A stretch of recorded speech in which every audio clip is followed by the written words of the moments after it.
Welcome to Ian Cinema, your destination for endless entertainment and unforgettable movie moments. Discover exciting films, inspiring stories, and cinematic journeys across every genre. Whether you love action, drama, thrillers, or timeless favorites, there's always something waiting for you here. Sit back, enjoy the experience, and let Ian Cinema bring the magic of movies to your screen. The Town is a 2010 American crime thriller co-written and directed by Ben Affleck. The film is based on Chuck Hogan's 2004 novel Prince of Thieves and stars Ben Affleck, Rebecca Hall, Jon Hamm, Jeremy Renner, Blake Lively, Titus Welliver, People Heathwaite, Chris Cooper, and Slaine. The story follows a Boston bank robber who develops romantic feelings for the victim of one of his previous heists while keeping his true identity hidden from her. At the same time, he and his crew plan one final major robbery, targeting Fenway Park. The Town premiered at the Venice Film Festival on September 8, 2010. Before being released in the United States by Warner Bros. Pictures on September 17, 2010, the film received positive reviews from critics, particularly for its direction, screenplay, editing, and strong performances. With Jeremy Renner receiving especially high praise. It earned approximately $154 million worldwide and received several accolades, including the National Board of Review Award for Best Cast. Renner also received Best Supporting Actor nominations from major award organizations, including the Academy Award, Golden Globes, SAG Award, and BAFTAs. The National Board of Review also named The Town one of the top 10 films of 2010. The story begins with four lifelong friends from Charlestown, Boston: the quiet and conflicted Doug Macri, the volatile James Jem Collin, Albert Glowensy McLaughlin, and Desmond Eldon. Together, they rob a bank while wearing latex skeleton masks. During the robbery, Jem takes the bank manager, Claire Casey, hostage against Doug's wishes. He eventually releases her unharmed. After discovering that Claire lives in their neighborhood, Doug secretly keeps an eye on her to find out what she has told the authorities. Jem, however, believes Claire should simply be killed to eliminate any risk.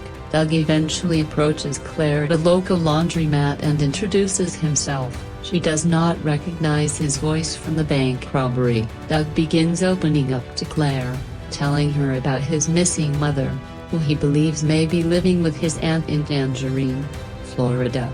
He also shares his dream of becoming a professional ice hockey player. As their relationship develops, Claire reveals that she noticed a distinctive Irish leprechaun tattoo on the neck of one of the robbers. Doug realizes the tattoo belongs to Jem and knows that Jem could kill Claire if she reports what she saw. He therefore convinces her not to tell the FBI about the tattoo. Meanwhile, FBI Special Agent Adam Frawley is investigating the robbery crew. He suspects that the group has connections to local Irish mobster Fergus "Fergie" Colm, who secretly operates his criminal activities while posing as a florist. During a visit to his father, Stephen, who is serving 5 consecutive life sentences in prison, Doug reveals his plan to leave Boston and move to Florida. Meanwhile, the crew prepares for their next job, an armored car robbery in Boston's North End.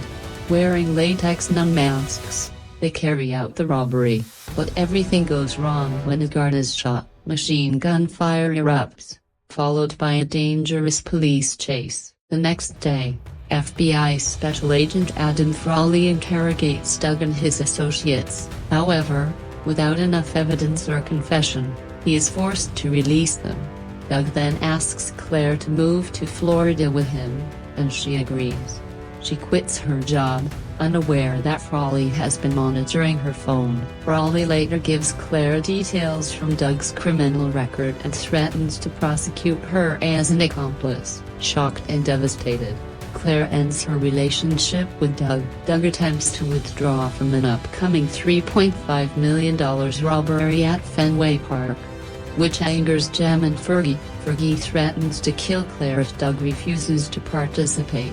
He also reveals that he manipulated Stephen by turning Doug's mother into an addict, a situation that ultimately contributed to her suicide. With no other choice, Doug agrees to take part in the robbery but vows to kill Fergie if anything happens to Claire. At Fenway Park, Doug and Jem disguise themselves as Boston police officers, with help from an inside accomplice. They steal $3.5 million in gate receipts and prepare to escape in an ambulance disguised as emergency medical personnel. Unknown to the crew, Raleigh has recruited Krista, Doug's former girlfriend and Jem's sister, as an informant by exploiting her drug addiction. After receiving information from Krista, the FBI, police, and state troopers surround the area. A violent shootout breaks out between the robbers and FBI SWAT agents, resulting in the deaths of a dozen Glowensy. Raleigh later realizes that Jem has been wounded during the exchange of gunfire. Determined never to return to prison, Jem deliberately provokes the police into killing him. Doug witnesses his death before escaping in a police cruiser. Knowing that Claire is still in danger, Doug tracks down Fergie and kills him and his bodyguard, Rusty. After contacting Claire, Doug sees FBI agents with her. Claire manages to warn him away before he is captured. Doug disguises himself in an MBTA uniform borrowed from his uncle and eventually boards a train headed for Florida. Raleigh realizes that Claire warned Doug, but he lacks sufficient evidence to arrest her. Later, while gardening, Claire discovers a buried bag containing money, a tangerine, and a note from Doug. The note suggests that she can use the money to build a better future and hints that they may meet again someday. Claire donates the money in memory of Doug's mother to help refurbish the ice hockey arena where Doug once played. Meanwhile, Doug appears to be safe in Florida, looking out over the water. Development and production. In 2003, Paramount Pictures acquired the option to Chuck Hogan's novel Prince of Thieves before the book was even published. Dick Wolf was initially attached to produce the project, but the production eventually fell apart. In 2006, director Adrian Lyne brought the novel to producer Graham King. King presented it to Warner Brothers, which agreed to develop an adaptation with Lyne directing and Sheldon Turner writing the screenplay. Lyne envisioned a 3 to 3.5 hour Martin Scorsese-style crime drama with a budget of around $90 million. However, creative differences with the studio eventually led to Lyne's departure. By 2008, the project had been titled The Town, and Ben Affleck was brought in by Warner Brothers following his directorial debut with Gone Baby Gone. Affleck took on the roles of star, director, and co-writer, wanting to make a film about a world he had personally researched and understood. Affleck invited his high school classmate Aaron Stockard to help develop the screenplay. Although Affleck had grown up nearby in Cambridge, Massachusetts, he was not deeply familiar with the harsh inner-city environment of Charlestown. To prepare for the film, Affleck and Stockard interviewed members of the Charlestown community as well as members of Boston's FBI Violent Crimes Task Force. The actors also conducted research within the community to create more believable characters and performances. Local Charlestown residents were involved in the production as well, primarily appearing as extras. Filming began in late August 2009 in Boston. The former Mass Bank branch in Melrose, Massachusetts, was used as the location for the film's first robbery and was renamed Cambridge Merchants Bank for the story. The exterior shots, however, were filmed at Cambridge Savings Bank in Harvard Square. Additional filming took place at Mohegan Sun in Uncasville, Connecticut. For the casino sequences, the Massachusetts Correctional Institution at Cedar Junction and Walpole was used for the prison visiting room scenes, while the Anderson Regional Transportation Center in Woburn, Massachusetts, served as the location for the film's final Amtrak sequences. The Town was released on Blu-ray and DVD on December 17, 2010. Both formats included special features and audio commentary, including a behind-the-scenes look at Ben Affleck's work as both a director and an actor. The extended or unrated version of The Town was released as a Blu-ray, DVD, and digital copy bundle featuring 28 minutes of additional footage, bringing the runtime to more than 153 minutes. On March 6, 2011, the 3-disc The Town Ultimate Collector's Edition DVD Blu-ray set was released. It included the previously released theatrical and extended cut Blu-ray, along with a second Blu-ray and a DVD featuring a new extended version with an alternate, darker ending. On December 6, 2016, the film was released on 4K UHD Blu-ray with a theatrical cut. Earlier, on February 5, 2012, AMC Lowe's Boston Common Theater hosted an exclusive screening event called The Town Take-Two to promote the upcoming Ultimate Collector's Edition.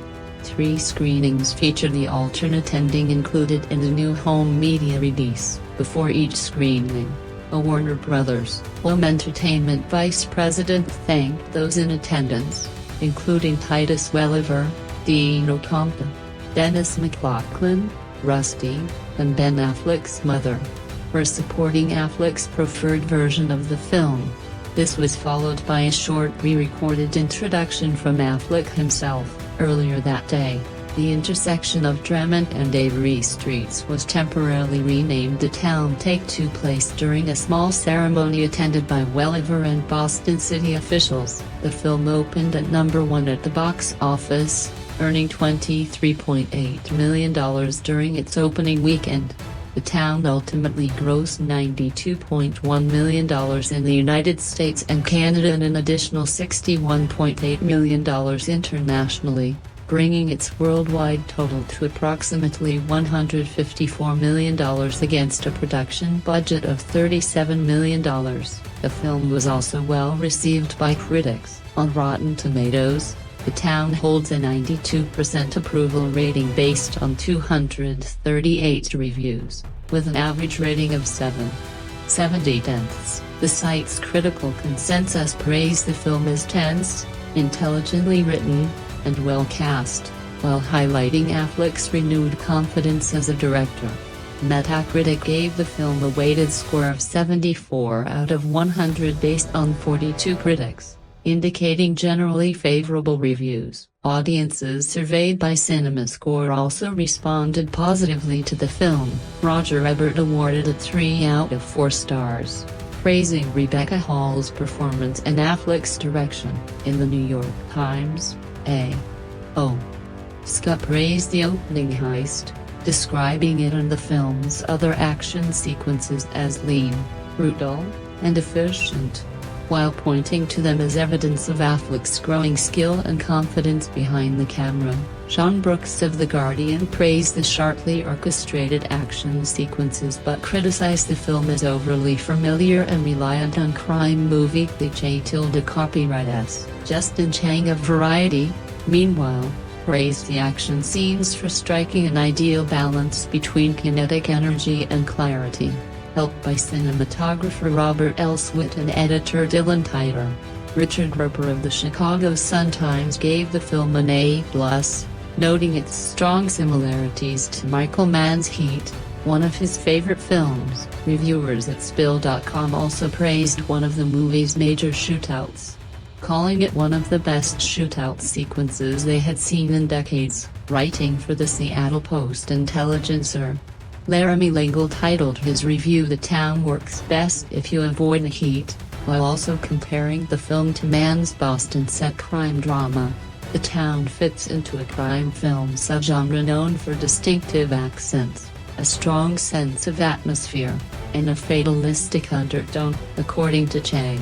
However, compared with other Boston crime films such as The Boondock Saints, The Departed, Mystic River, and Affleck's Gone Baby Gone, The Town is more of a straightforward crime procedural and carries a more optimistic outlook. The film also draws inspiration from the Boston bank robbery movie The Friends of Eddie Coyle. Several scenes in The Town mirror moments from that film, including the sequence in which a blindfolded hostage is released and allowed to walk toward the water. A voiceover in the trailer claims that Boston experiences more than 300 bank robberies each year and suggests that many professional bank robbers live within a 1-square-mile neighborhood known as Charlestown. However, FBI statistics tell a different story.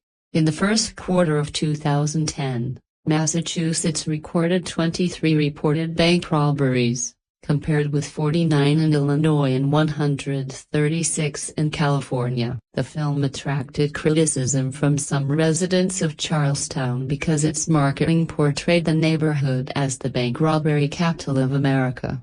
Although specific statistics for the neighborhood were not available, Greg Tomkowicz, a spokesman for the Boston Federal Bureau of Investigation, said that the film's characterization was inaccurate. The movie ultimately ends with a written disclaimer. Nevertheless, Charlestown's reputation as a place historically associated with armed robbers has some basis in reality. However, the film largely overlooks the vast majority of Charlestown's residents, both past and present. These are ordinary, decent people much like those found in any community, and the film is dedicated to them. According to a September 2010 article in the Boston Globe, Charlestown was once known for having a high concentration of bank robbers, but that reputation had largely disappeared by the mid-1990s. The subject had nevertheless remained a sensitive issue among longtime residents. By then, much of the neighborhood had also undergone significant gentrification. The newspaper reported that there had once been some tension between the town's people who had lived in the historically Irish Catholic neighborhood for generations and the largely white-collar newcomers who arrived during the period of gentrification. However, most of that rivalry had gradually faded. The film even refers to the meaning of townie during one of Doug and Claire's dates. In the early 1990s, a rise in bank and armored car robberies committed by townies brought renewed attention to Charlestown. One robbery in Hudson, New Hampshire, resulted in the deaths of 2 guards, an incident that is referenced in the film. During a scene in which FBI agent Frawley briefs his task force, he explains that Doug's father is serving a life sentence for a notorious robbery in Nashua. According to Frawley, the elder McRae hijacked an armored bread truck and drove it as far as New Hampshire. When one of the guards saw his face, he killed both guards using their own weapons. Frawley explains that the incident eventually contributed to regulations requiring armored car drivers to remain inside the cab, even when their partners were being held at gunpoint. Chuck Hogan came up with the idea for the novel on which the film is based in 1995. He was struck by how remarkable it was that such a small community had become a center for bank robbers. At the same time, he understood that crime represented only one part of the community and did not want to portray all of its residents as criminals. One of the film's strongest qualities is the way it makes audiences mentally communicate with its characters during tense moments. Consider Doug, who genuinely cares about Claire but knows there is something about himself that she must never discover. If she were to see the tattoo on the back of Jem's neck, she would immediately understand the truth about Doug and his friends. Then Jem unexpectedly joins Doug and Claire at their table. His intimidating expression and unsettling behavior immediately raise the tension. Doug silently signals him to leave, and the audience instinctively wants the same thing. Jem is reckless, unpredictable, and cruel, yet he lingers without realizing that the tattoo could expose everything. When a film can create that kind of anxiety in its audience, it is clearly doing something right. The Town, Ben Affleck's second film as a director, attempts to go beyond being a straightforward crime thriller. It aims to make a deeper biographical and philosophical statement about the culture surrounding crime, although it is not always as successful in achieving that ambition. At its core, however, the film is a well-crafted crime procedural, and audiences are likely to enjoy it on that level. Perhaps the mechanics of the crime genre ultimately get in the way of Affleck's larger ambitions. For example, the film contains two extended sequences in which heavily armed bank robbers exchange gunfire with large numbers of police officers. Realistically, when experienced shooters are using automatic weapons from less than a block away, many people would likely be killed or seriously wounded. Yet in the town, it becomes obvious that no one will be seriously hit until the screenplay decides that the moment has arrived. That weakens the realism and leaves the audience feeling somewhat disappointed. Instead of believing that the events are unfolding naturally, we begin to feel that we are simply being taken through another conventional chase and shootout climax. Affleck, his writers, and the source material of Chuck Hogan's novel Prince of Thieves seem capable of offering more, and the characters deserve that deeper treatment. Unfortunately, once Hollywood films reach a certain budget level, they rarely allow their characters or themes to develop without eventually returning to familiar genre conventions. This can be seen by considering the public reaction to George Clooney's The American, another crime film that attempted to explore the inner life of its protagonist. Many viewers seemed unwilling to examine the soul of an existential criminal. Instead, they wanted a more conventional formula that explained everything clearly. In The Town, Ben Affleck plays Doug McRae, the latest generation of a family involved in bank robbery in Boston's Charlestown. The film tells us that this small neighborhood has produced more thieves and bank robbers than almost anywhere else in the country. For these characters, robbery is treated almost like a family profession, a trade passed down through generations. Much like law or craftsmanship, Doug leads a four-man crew, most notably including Jem, a pudgy and unpredictable criminal played by Jeremy Renner. The character is a striking departure from Renner's more disciplined role in The Hurt Locker. The crew carefully plans every robbery, taking extensive measures to eliminate DNA evidence and seize security recordings. But Jem has a reckless side. He sometimes hurts civilians without necessity, and during one robbery, he breaks a major rule by taking a hostage, Claire, played by Rebecca Hall. Kidnapping is a serious escalation, but the crew eventually releases her unharmed. The situation becomes complicated when they discover that Claire herself lives in Charlestown. Jem becomes increasingly paranoid about the possibility that she could identify them. Doug begins following Claire and eventually encounters her by chance at a laundromat. As they spend more time together, he gets to know her and, unexpectedly, begins to fall for her. This relationship is arguably what The Town is really about. How getting to know Claire opens Doug's eyes to a fuller life, one that his family history and criminal environment have effectively denied him. The film could have continued developing in that direction, exploring Doug's desire to escape the life he inherited. Instead, it pulls back toward the crime story. We meet Doug's tough father, played by Chris Cooper, who is serving time in prison, as well as local crime boss Pete Postlethwaite, whose presence adds another layer of pressure. Meanwhile, an FBI team led by Jon Hamm begins closing in on Doug and his crew. They have a strong idea of whom they are hunting. After all, you cannot build a career as a bank robber in Charlestown without people eventually learning your name.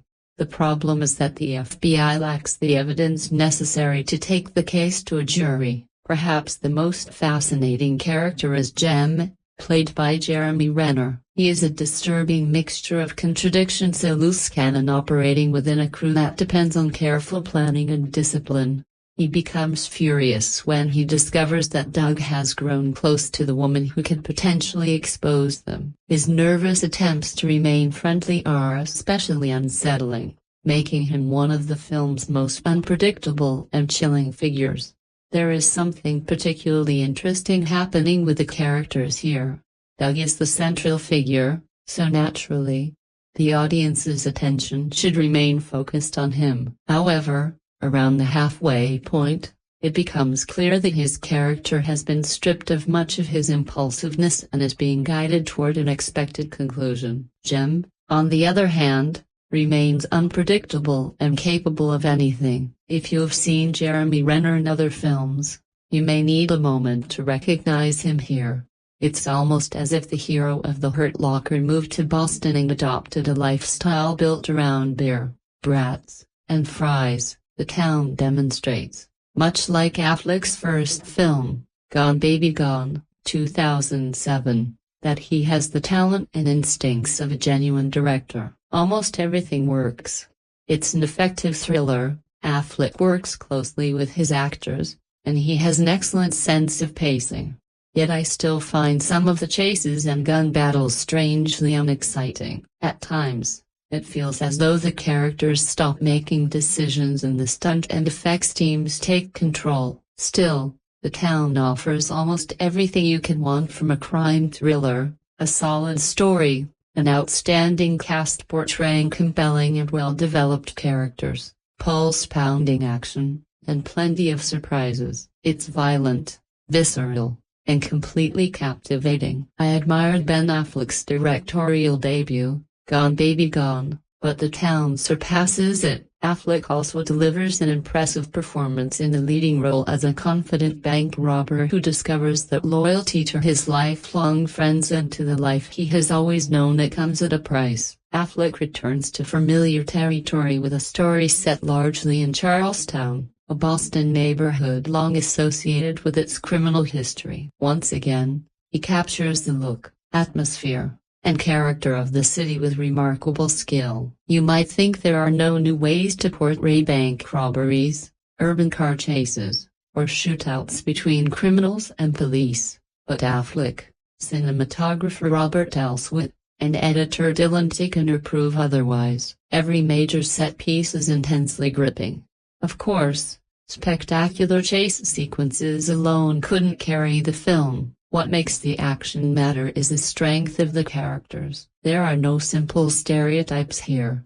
Jon Hamm's FBI agent is every bit as tough and determined as the criminals he is pursuing, while Rebecca Hall's bank teller is intelligent, vulnerable, and far more important to the story than she initially appears. Jeremy Renner, Affleck's longtime friend and partner in crime, plays Jem as far more than a loose cannon. He's an ex-convict who believes he has little left to lose. The film also contains an homage to The Friends of Eddie Coyle, a movie whose understated approach has long made it one of the definitive Boston crime films. With its greater energy and excitement, The Town earns a place alongside The Friends of Eddie Coyle, The Departed, Mystic River, and Affleck's own Gone Baby Gone as one of the strongest films ever made about Boston and its darker side. I hoped it would become the major hit it deserved to be.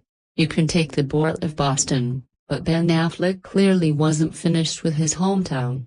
For his second outing in the director's chair, he returned to the city's working-class streets to adapt another crime novel.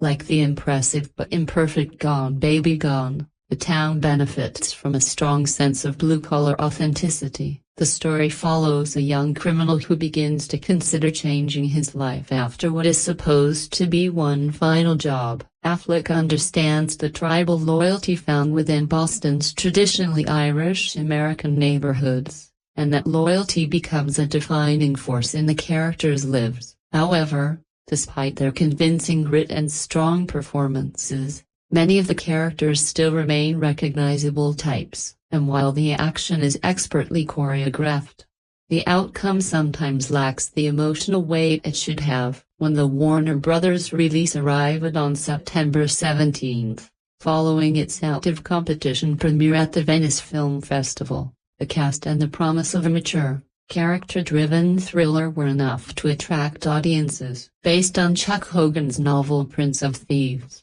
the film centers on Charlestown, where on-screen titles explain that robbery has become a lifelong trade passed down through generations. Doug Macri, played by Affleck, has been robbing banks and armored trucks for as long as he can remember. His closest partner is the hot-headed James "Jem" Cullen, played by Jeremy Renner, a childhood friend whose emotional dependence on Doug increasingly becomes a form of blackmail. Jem's hair-trigger temper and escalating violence make their criminal activities increasingly dangerous. During the film's first major adrenaline-fueled action sequence, Jem brutally assaults a bank employee during a robbery and impulsively takes the branch manager, Claire Kesey, played by Rebecca Hall, hostage.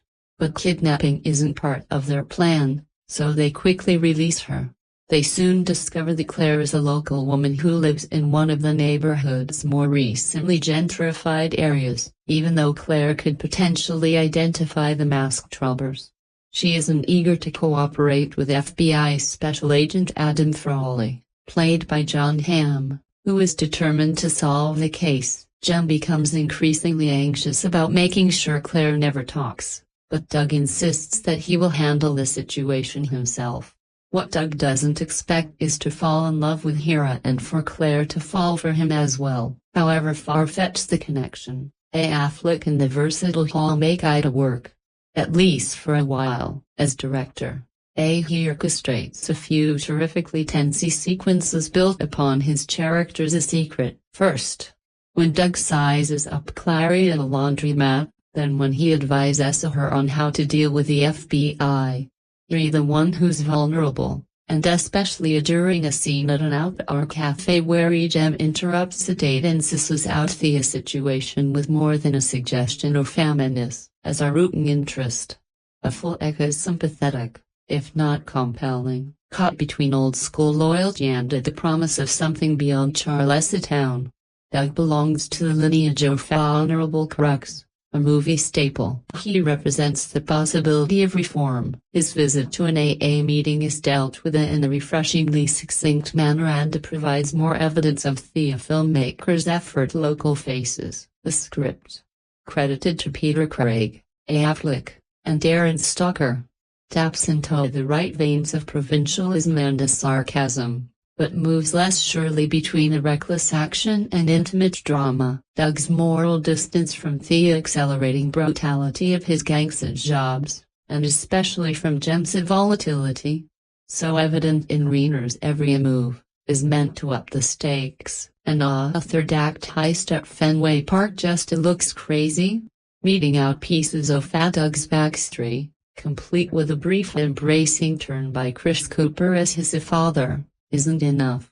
You feel the storytelling wheels turning, not the intended visceral punch. It takes him a while to dig into his stock character, Aylman, and shake off the specter of Donya Draper. He has to fight his way through some unconvincing tough cop dialogue. But as the story proceeds and his 5:0 shadow deepens, he makes a bit of wisely ass does Affleck during an interrogation scene. In the smaller role of a Boston detective, Titus Welliver is persuasive via Blake Lively fully embraces the messiness of Doug's dissolute sometimey girlfriend, as the Charleston equivalent of a mafia don. Peta Pajafew capitalizes on the chance to appear the leaves from long-stemmed roses while delivering deadly ultimatums, whether zeroing in on a tete or following a high-velocity chase through a narrow streets built for another century. Robert Ellsworth's fluent widescreen camera work and dial-on-it editing are strong components, as are all the design contributions. The Trilly score by Harry Gregson Williams and David Buckley on the other hand tends to distract rather than enhance. Affleck excels at capturing the insularity of the local, Blackberry cynic psychant and show up, but otherwise this might be the 70s. He includes a nod to that decade's Boston set, The Friends of Eddie Coyle, a melancholy crime drama that would have left this movie a sentimental ending right into the Charles River. Can we talk about costumes for a second? There are many things that I believe make The Town a really satisfying movie, but one of the elements that makes it so convincing is the costume design, and I'm not just talking about the masks, the skull masks used in the opening robbery and the Arianon masks used in later robbery, also made famous by the movie's poster and billboards, are pretty remarkable, and I'm not sure how any future bank robbery movie will top them. But the detail observed in the regular everyday clothing worn by the town's principal cast and all of the people around the periphery is equally effective. Costumes are one of those crafts in cinema that you're not supposed to notice until you're supposed to notice them, or unless you're a rigorous movie freak like me and mine, which is why a strong costuming in a movie is often easy to overlook. But just take a closer look at the outfits on display in Town and how they build character.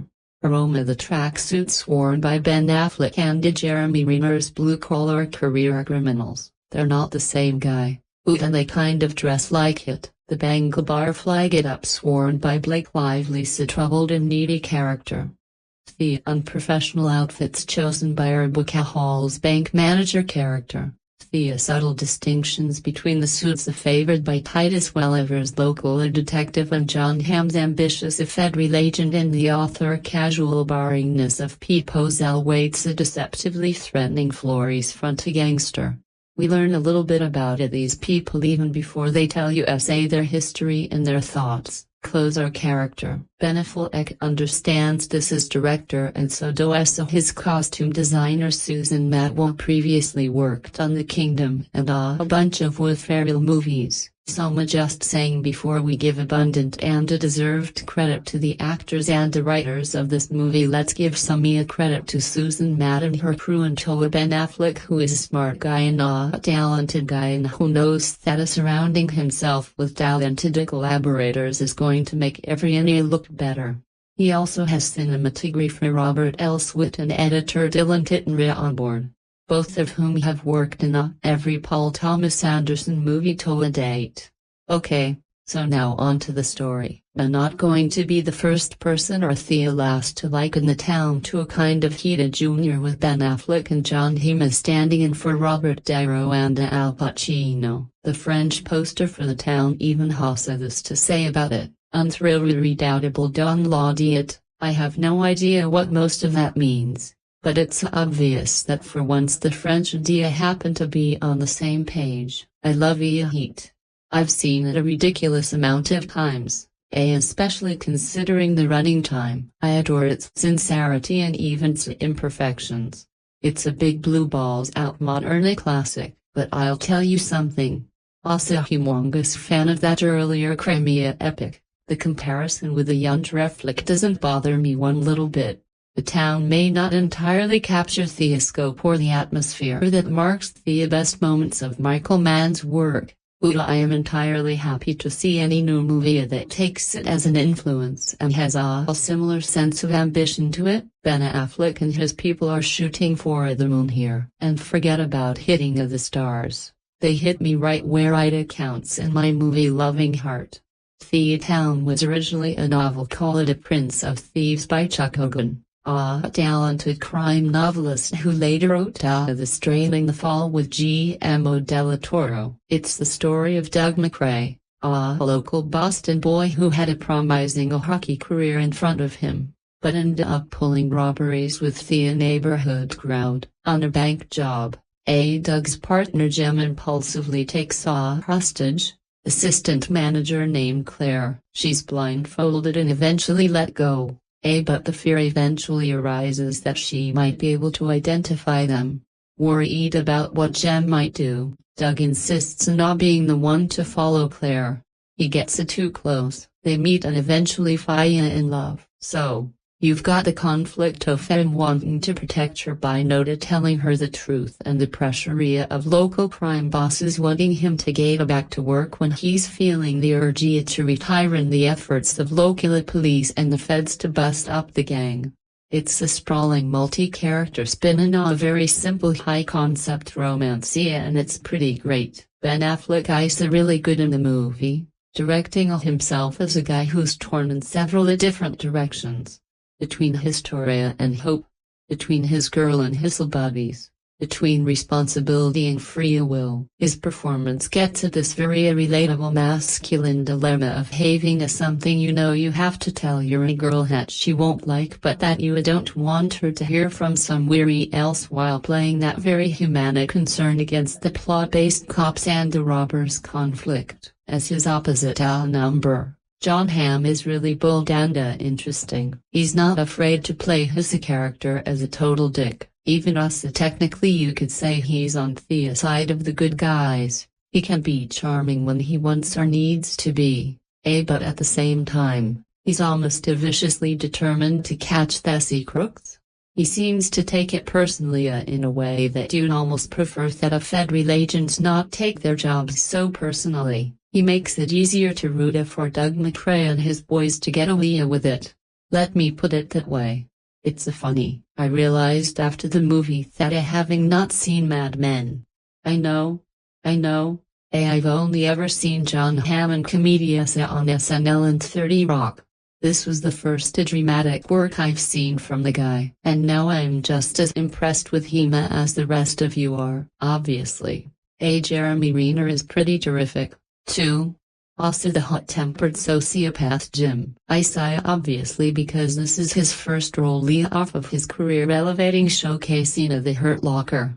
But in truth, he's been playing this particular kind of role, the strangely likable bad guy for many movies now, most notably in The Assassination of Jesse James by the coward Robert Ford. Renner is taking on a pretty generic bank robbery stereotype, and I can say that because I've written one myself, that of the hair-trigger-tempered cowboy of the gang was on an increasingly bleak trajectory.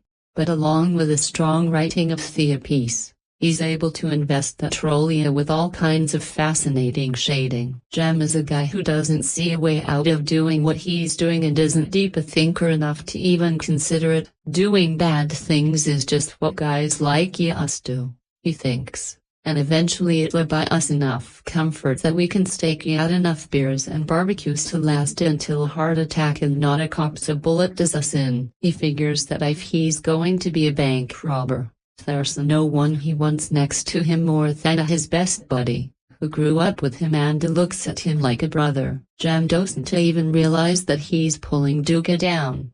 He just doesn't see it that way. Renner plays all of this without saying it. Again, his character couldn't even think up that much self-awareness, let alone say it out loud. It's pretty fantastic character work. The entire cast is that good, from Black Lively, who I've only ever seen on magazine covers, to Creasy Cooper, who plays the soul of the movie in just one scene. I'd single theme all out, but I took all that spacey writing about Jeremy Renner. And there's so much else to like about this movie. The local flavor which comes from a shooting on location, the love of real people faces that Affleck first shouted in Gone Baby Gone. Sometimes hella dedicate entire shots to images of walk-ons and extras just to let the camera capture their unique faces. The solid musical score, the exemplary photography, else wit, the interesting of the human stories amidst all the car chases and gun battles, all of which are thrillingly staged, by the way, and the palpable emotion that so many modern movies just don't have, and the humor, the way I'm talking, you might not know that the town is as funny as it is. The climactic heist. Not to ruin anything, happens at a location that just has to draw a smile on the face of a New Yorker like me. It works if you're Boston local, too. I'm sure that's how this movie operates. It's serious, but it's funny, too. It's no comedy, but there are small moments of genuine laughs that make clear that unlike so many other films in this genre, this is no kind of resolutely morose enterprise. That's life, man. Sometimes the funniest and weirdest little things happen right in the middle of the most dramatic moments of your life. I'll tell you something real right now. Ben Affleck may well have been studying Michael Mann as he was preparing to make The Town. And first of all, if that's the case, then he didn't fall too short of the mark. But here's another big compliment. What I'm really reminded of here is nothing less than early Eastwood. Look at the parallels. Actor turned director surrounds himself with exceptional talent and after a slight debut raises the scope of his work significantly with his second feature. He shows a smart grasp of genre and an interest in subverting mythological kinds of promise. Let's see where this goes, but it seems pretty damn encouraging so far. Is The Town a perfect movie? Maybe not, but who needs that anyway?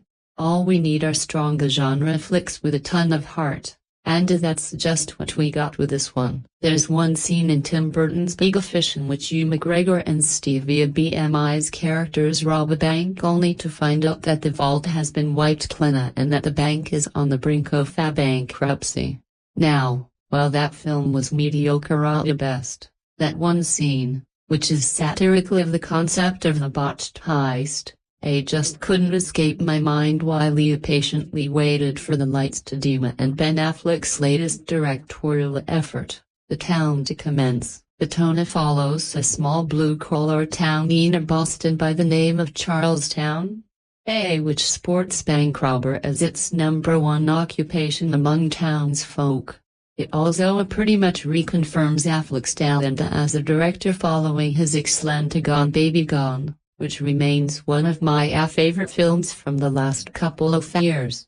But Affleck also plays a leading role in the film as Doug McRae, a seasoned professional in the bank robbery business, who alongside his team, which also includes James Cullen, played by an excellent Jeremy Renner, who you may know from The Hurt Locker, scores thousands of dollars in every job. However, Doug quickly grows tired of the lack of emotional connection and begins seeing a bank manager by the name of Claire Casey, Rebecca Hall, who just so happens to have been a host to Jon in earlier Heist. Because it's named The Town, I expected a lot of atmosphere in the film.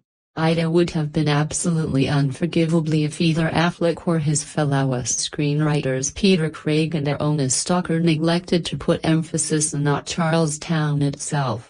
Luckily, the writers masterfully sidestep the potential problem and craft the so-called bank robbery capital of America into a tense setting. What you found interesting about Charlestown is the amount of pride that goes on in being one of the townsfolk. In fact, citizens of Charlestown have their own slang when referring to outsiders. But it's no surprise considering the inhabitants of the town literally pass on the skills of stealing money from a generation to generation, and an unknowing outsider can quickly throw off the balance, thus giving the town more attention than it already has. The tone also has a sharp palette of characters, which keeps it interesting. Doug McRae and James Cullen are portrayed immaculately by their performers and provide a sharp contrast with each other. Doug wants to maintain peace and actually expresses his emotions, which happen to be love, while James on the other hand is heartless, methodical, and violent and gleefully asks whose car are we going to take when asked to beat up some local schmucks.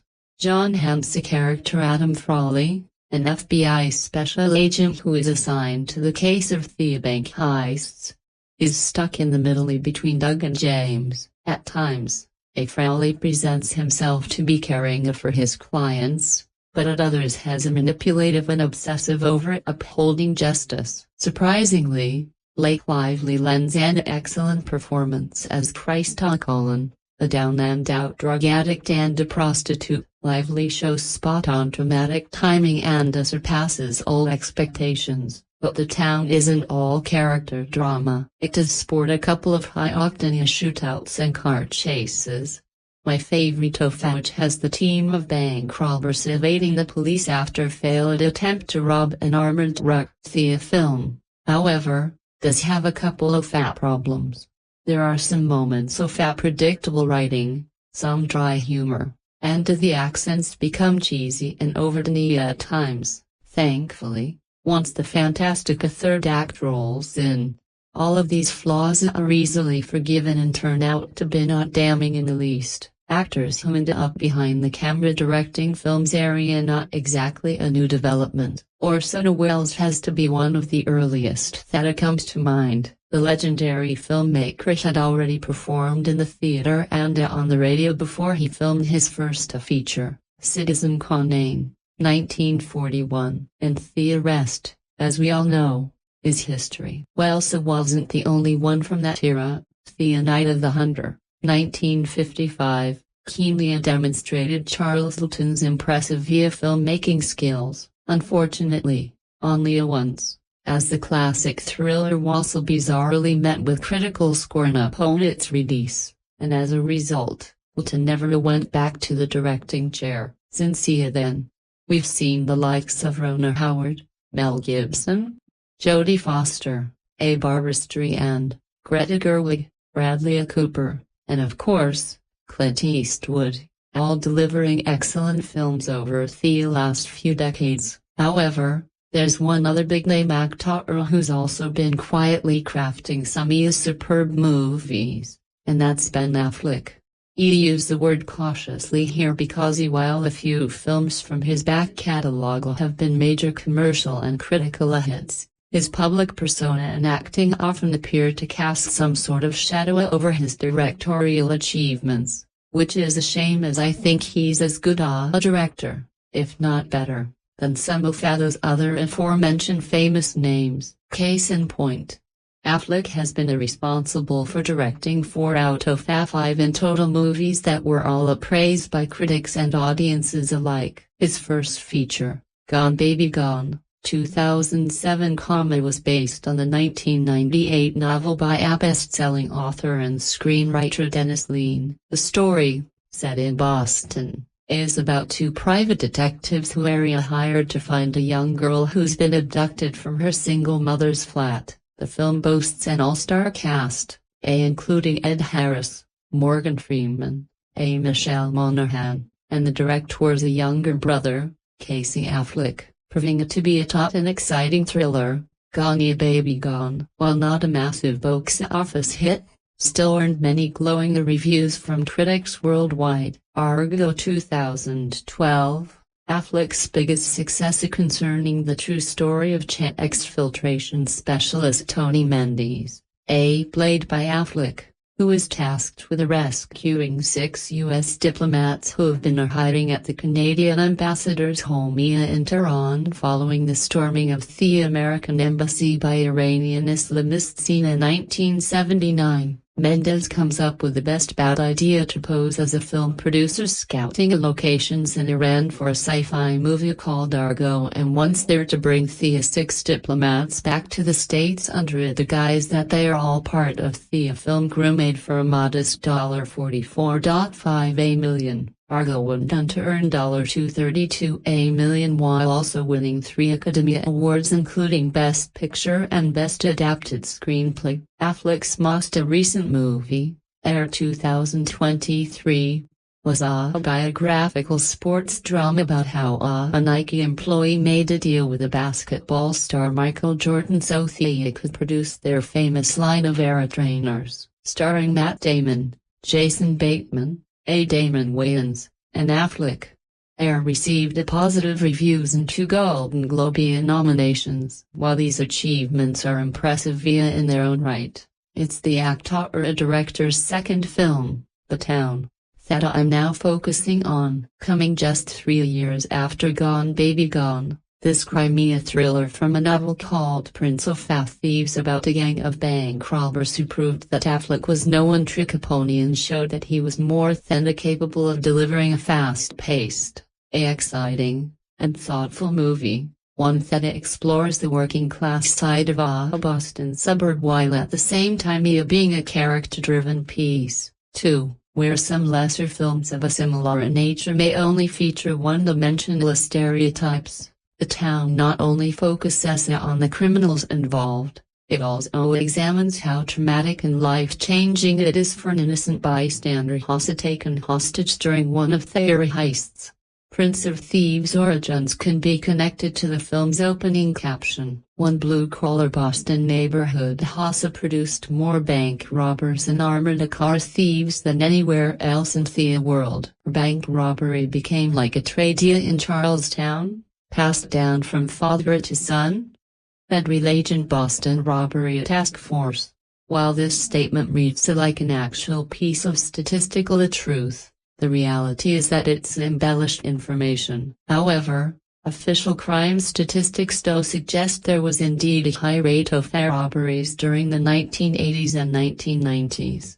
And this data was most likely, at least in part, the source inspiration behind the novelist Chuck Hogan's 2004 novel, Thea Arias' mythology of equal parts fact and embellishment provided much creative space for a story blending procedural and detail, hard-hitting action and violence against themes of loyalty, morality, and a destiny. In adapting Hogan's work, Affleck collaborated with screenwriters Sir Peter Craig and Aaron Stoker to distill the novel's expansive scope into a tightly focused narrative that places character relationships at the forefront of the screenplay. The movie doesn't waste any time getting to the action. Immediately after this caption, you see Affleck's character, Doug McRae, sitting in a van discussing the heist with the rest of the gang. A security guard walks from his van into the bank.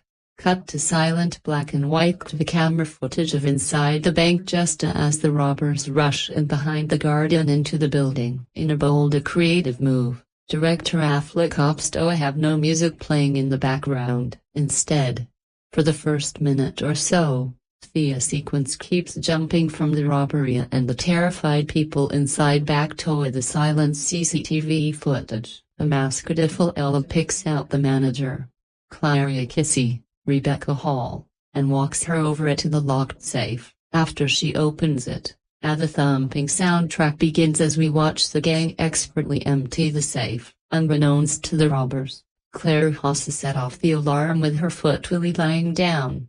One of the robbers thinks the assistant manager has set it off and brutally beats him with the butt of his rifle. While leaving, they take Claria with them in case they get caught. On Sia at a safe distance, they let her out, but afterwards find her driving license and realize she lives in their neighborhood. Affleck opts to keep tabs on her so as to find out if she poses a threat to their identities, and this is where the story really begins. From here, the script interestingly takes its time to show Doug and Claria forming a relationship, and as the film progresses, you see where and how these criminals live, their future heists, and ultimately how their lives turn out. Despite the film's many technical merits, what makes The Town work so well is its ensemble cast, all bringing a memorable and believable performances to the proceedings. Along with Affleck, Hall, a young Jeremy Renner is one of the major standouts.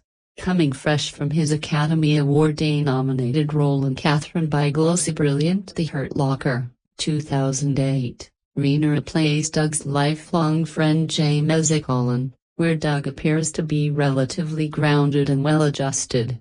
Colin is quite the opposite, as prone to paranoia, hot-tempered, and when pushed, frighteningly capable of using his fists or a gun against enemy he deems to be a threat. From the first time you see him, Renner's acting is on point throughout, never resorting to hamming it up. He makes what could have been an over-the-top part into something altogether nuanced and fully rounded. Like Lively, it ends with us. Also it turns up as Colin's sister and a one-time girlfriend, Krista. To say she's almost unrecognizable is something of an understatement. Her character is that of a single mother who deals drugs and is well known around the area for all the wrong reasons. Apart from her cheap and provocative wardrobe, her Bostonian accent is, I think, anyway, excellent. She looks and sounds like someone who can actually live in that part of America. Rounding off this impressive cast are Jon Hamm, Baby Driver, also Special Agent Adam Frawley, Creasy Cooper, the Bourne Identity as Dick's father Stephen McRae, and the late great British actor Pete Postlethwaite in The Name of the Father as gang leader Fergus Colm. All of these names, while not having a great deal of screen time, still add much depth to the film, particularly Paul White, who still manages to convey menace and threat without saying much. As much as the tone relies heavily on its characters to propel the story along, Affleck's use of aerial settings, from narrow brick-lined alleys to the iconic backdrop of Fenway Park Stadium, reinforces the film's sense of authenticity. His direction demonstrates a keen eye for balancing kinetic action sequences with the scenes of intimate drama. The armored car heist staged in broad daylight with unnerving precision and the climactic shootout are thrilling in their choreography. Yet none of these powerful sequences are just utilized for a sheer audience enjoyment, they all drive via the narrative along and add texture to the story. Robert Elwood's There Will Be Blood cinematography contributes significantly to the film's tone. Elwood shows off Boston in muted steel gray hues and stark sunlight while avoiding the typically overused shaky camera footage during the action scenes. The overall effect subtly draws you into the movie. Very understated but still highly effective, along with the first-rate visuals. Harry Gregson Williams and David Buckley's score provide a subdued but insistent pulse, making for a tense and exhilarating soundtrack throughout. Critically, The Town was met with much approval. Reviewers praised Affleck's confident direction, Renner's electrifying performance, and the film's balance between genre convention and emotional weight. A doc from the New York Times commented that the opening of Heist is lean, brutal, and efficient, an evidence of Mr. Affleck's skill and self-confidence as a director. Roger gave the film 3 out of 4 stars, praising Renner's performance and Affleck's direction. Commercially, it earned $92.1 million in the US and Canada, with an additional $61.8 million in other territories, for a total of $154 million worldwide. Rewatching the film again for this review, first time in about 3 years, you can only pick out 1 or 2 issues that stop this from being a 5-star masterpiece. The first is because it treads across a similar ground to that of an actual crime classic, Michael Mann's Heat, 1995. You can forgive Affleck for most likely taking some ideas from this film. After all, as the saying goes, if you're going to steal from the best, or something like that. Anyway, with such similar plot points and themes such as a misguided loyalty, destiny, fate, and loneliness, the end result is something akin to lacking originality. You could argue that this is an unfair statement, as you could probably name out at least 5 other movies that came before Heat that all contain these same thematic beats. But the problem here is that because Heat had such an impact through its excellent storytelling, acting, social commentary on the human condition, its cultural resonance remains fairly present even today. Only other minor complaint I have is down to a plot element. This is when Rebecca Hall's character Claire makes a decision at the end that, for me anyway, strains the credibility to the point that it almost casts a shadow over the rest of the film. But something very similar again happens in Heat. So maybe I'm nitpicking now. With that said, The Town is still a cracking movie. Its characters look and sound believable. The heist set pieces are expertly executed. Plus, it barrels along at a pace, but never feels rushed, and the acting by all concerned is strong. The heart of the story rests with relationships for the criminals, and the community around them, and again declares romantic connection. And it's here where this film really shines. Affleck and Hall's scenes together are some of the film's genuine highlights. Their on-screen chemistry never feels fake, which is what makes their story arc all the more tragic. On the evidence of this and those other Affleck films, I can't wait to see what he comes up with next. The Town is about a group of seasoned bank robbers doing what they do best in Charlestown, Massachusetts, at the bank robbing capital of the USA, and the place where they all grew up. So, they take down a bank. Then, the leader of the gang ends up falling for the assistant manager that they take hostage. This complicates things. Since you apparently can't help who you fall in love with, they keep on raising the stakes with the feds hot on their asses. So, for all intents and purposes, this is Affleck's show from top to bottom. And it's about damn time he gave his career this much needed boost in a street cred, because he wasn't doing himself any favors there for a while. He wrote it, he directed it, he stars in it, and he probably made the posters, too. So, Let's just break it down and to see how he fared in each category and to see where it takes us. I'd give the poster a very happy face. Co-written by Peter Craig and Aaron Stoker. The script ain't bad, but it's also pretty familiar. The dialogue is pretty solid throughout. There are some pretty cool lines to be said, and the plot takes us some pleasantly surprising turns towards the final act. Then again, there's a nagging feeling that I've seen this all before. The whole reverse Stockholm Syndrome thing where the robber falls for the hostage and he doesn't care to break it off, even though the relationship may very well compromise everything he's been working towards. That's nothing new, and that vibe kind of runs throughout where you can pretty much guess everyone's fate as soon as you get an idea of their character. And it shouldn't be too hard to predict how the heists are going to turn out as long as you've seen Heat, and you should totally see Heat. But that doesn't mean it's bad because it's not a carbon copy with Boston accents by any means. It's just not exactly breaking any new ground either, although I felt like there was more potential to be tapped into with the whole "Welcome to the Bank Robbery, a Capital of America" tagline that immediately makes this more interesting on a factual standpoint than other heist movies. It grazes the surface, but I should have gotten into a more cross-generational, family business type thing. But as a director, Ben is very much on point.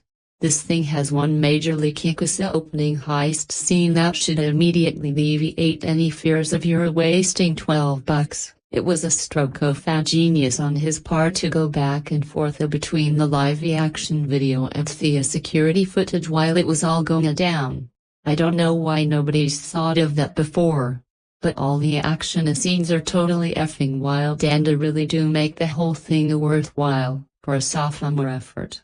You can imagine that helming an action movie based around bank robberies must be a high order, but he does a damn good job and moves the pacing right along. So, a check plus for you on that one, Benji. And then there's the acting. And you know what? He's actually pretty good. You might even go so far as to call him cool. He's got a pretty badass cast of new school and old school hard knocks backing him up. But all the same, it's nice to see Ben just kind of being himself and not overdoing it as Duke McRae, the pointman of the operation. And while Jeremy Renner is awfully solid as Doug's trigger-happy right-hand man, James, and the same goes for Jon Hamm, also the FBI agent tasked with bringing Ma down. This is also a sweet reminder of how freaking awesome Chris Cooper and Pete Postlethwaite still area and always have been. They only get about 5 minutes of screen time each, and they deliver some hardcore speeches in those short spans of time that soundly trump anything that anyone else has to say in the whole damn movie. Also, I'm pretty impressed with Blake Lively and Rebecca Hall. Wasn't expecting a whole lot from Lively in her role as the town skank, but she gets it done and does a good job on it. Shame on me for never watching a Gossip Girl, I suppose. And Rebecca Hall's made a step up from Vicky and Cristina Barcelona as Claire, the Puerto girl who winds up head over heels for the dude who could have put a bullet in her brain. Still don't quite get that whole thing, but whatever. If there are women out there who actually send love via letters to murderers on death row, I can't let this one slide. But for all its shortcomings, the tone is just a fun trip. Glad to see Ben not at the top of his game because has apparently no joke when he puts his mind to it. And even though some of it might feel a little on the deja vu side, it's a winning formula to work off of. And there are enough moments that had me catching my breath to help me forget about the small stuff. Wish the tone had been a little bit more on the serious side and didn't make everyone in the theater laugh so much or try to make you interested in a love story that we could probably have done without from the get-go. And I'm still not sure how I feel about the ending, but that's it. No more small complaints. Good fake Boston accents, too.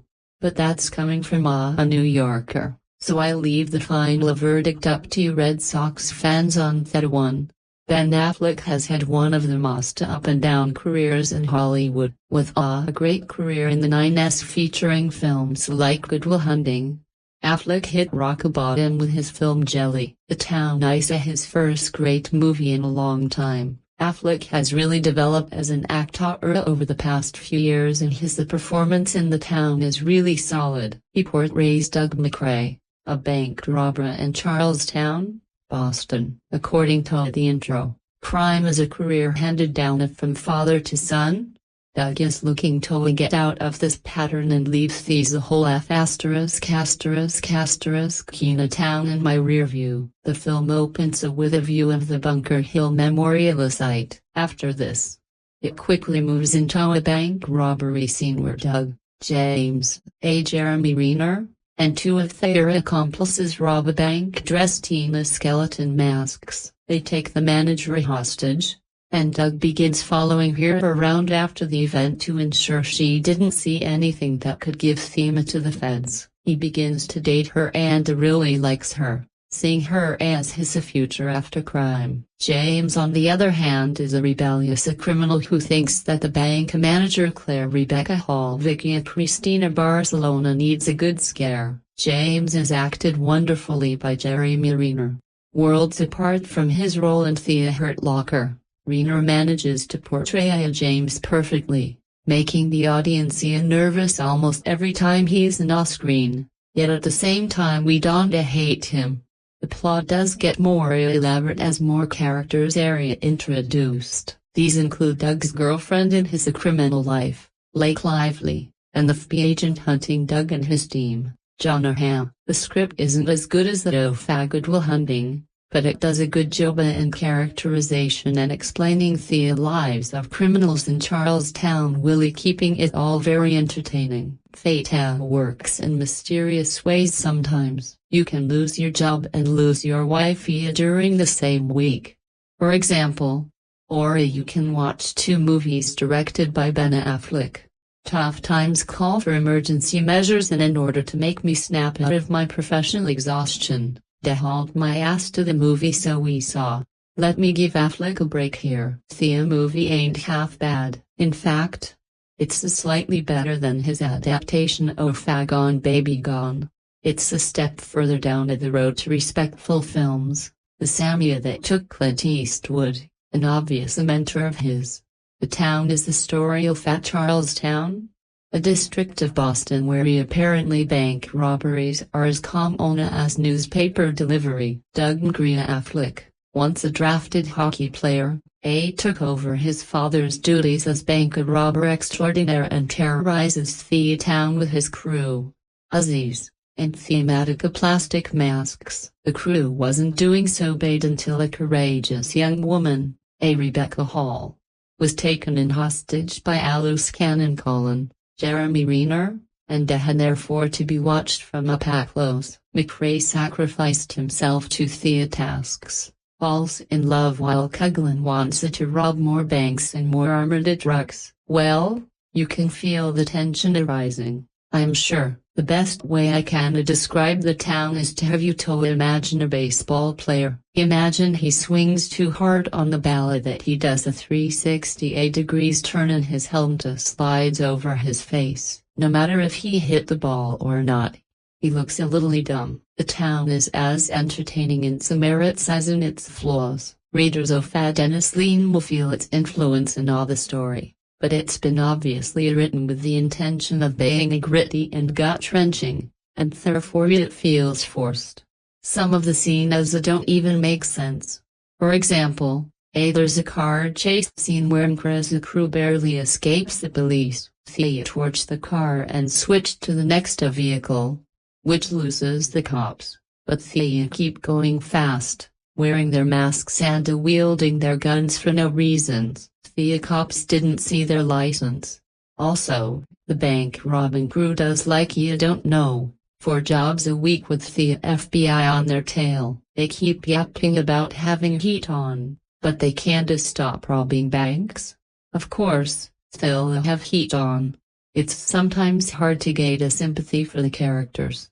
The Town does a few things very well, though.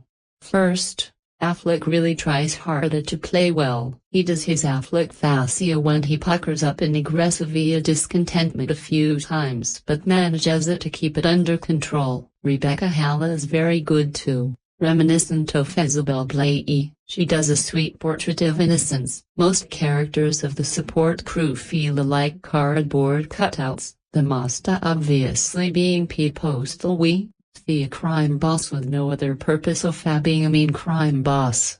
Jon Hamm is also unconvincing as token FBI guy. Also, an important perk of the town is its ending. Rare are the endings that live up to their stories, but a full tale of Robin Hoodism ends on our original and strong note, somewhat even stronger than its story. I was entertained by the town. It's not perfect by any means, but in a gloomy Friday, it got the job done. It's one of the interesting cops and robbers movies I have seen lately. It won't go down in history, not even in my movie collection, but it was worth $11 and it will be even more worthy of your $5 for a rental. I end this passage from the book of Romans. The Apostle Paul is struggling with something that every human being struggles with. The idea of knowing what is right and what is wrong, yet still choosing to do what is wrong. This leads to an interminable cycle of sin and guilt that has plagued mankind since the fall of Adam. It's tough to break this cycle, no matter how hard we try. We continue to fail. This is the essential dilemma in a much more extreme manner of the town. A heist film that takes place in a once smiley neighborhood in Boston, Massachusetts called Charlestown. Charlestown is a neighborhood that has historically been responsible for the most bank robberies in the country, and Doug McRae leads a crew that is considered to be the best in town. His father was a bank robber and is now serving a life sentence in a prison. His lifelong friend James Collin just finished serving 9 years for killing someone who threatened Doug's life. His ex-girlfriend Krista is a drug addict. Things change for Doug when he meets Claire, a girl who is noted from Boston and does not know Doug's past. This inspires him to change. He realizes that he's had enough. He wants more than to just live a life of crime. He no longer drinks or does any drugs, but he keeps getting pulled back into accepting heist jobs for his crew, whether it's out of loyalty to his friends or to honor his father. Doug keeps failing in his attempts to leave Charlestown and break the endless cycle. As the FBI begins to sniff around some jobs pulled by his crew, Doug begins to plan his escape. Many complications arise and ultimately lead Doug down a road where he must confront his inner demons in order to make a change. The town is an expertly crafted, a gripping thriller that is also a great character study. Its combination of action, drama, and mystery is pulled off wonderfully due to the director and lead actor of the film, Ben Affleck. As the main character, Affleck delivers arguably his best performance as a layered criminal who is trying to do the right thing behind the camera. Affleck improves on his first effort, the outstanding Gone Baby Gone, making a riveting and sophisticated picture. The directorial highlights include amazingly shot heist in Fenway Park, once a laughing stock in Hollywood, known for taking high-paying acting gigs in terrible movies like Paycheck, A Daredevil, and Reindeer Games. Affleck has done a complete 180 degrees return and is now choosing his projects much more wisely. Affleck does a wonderful job, but he is almost outdone by the supporting cast. Jeremy Renner, fresh off his Oscar nomination for last year's The Hurt Locker, is excellent as Doug's best friend and worst influence.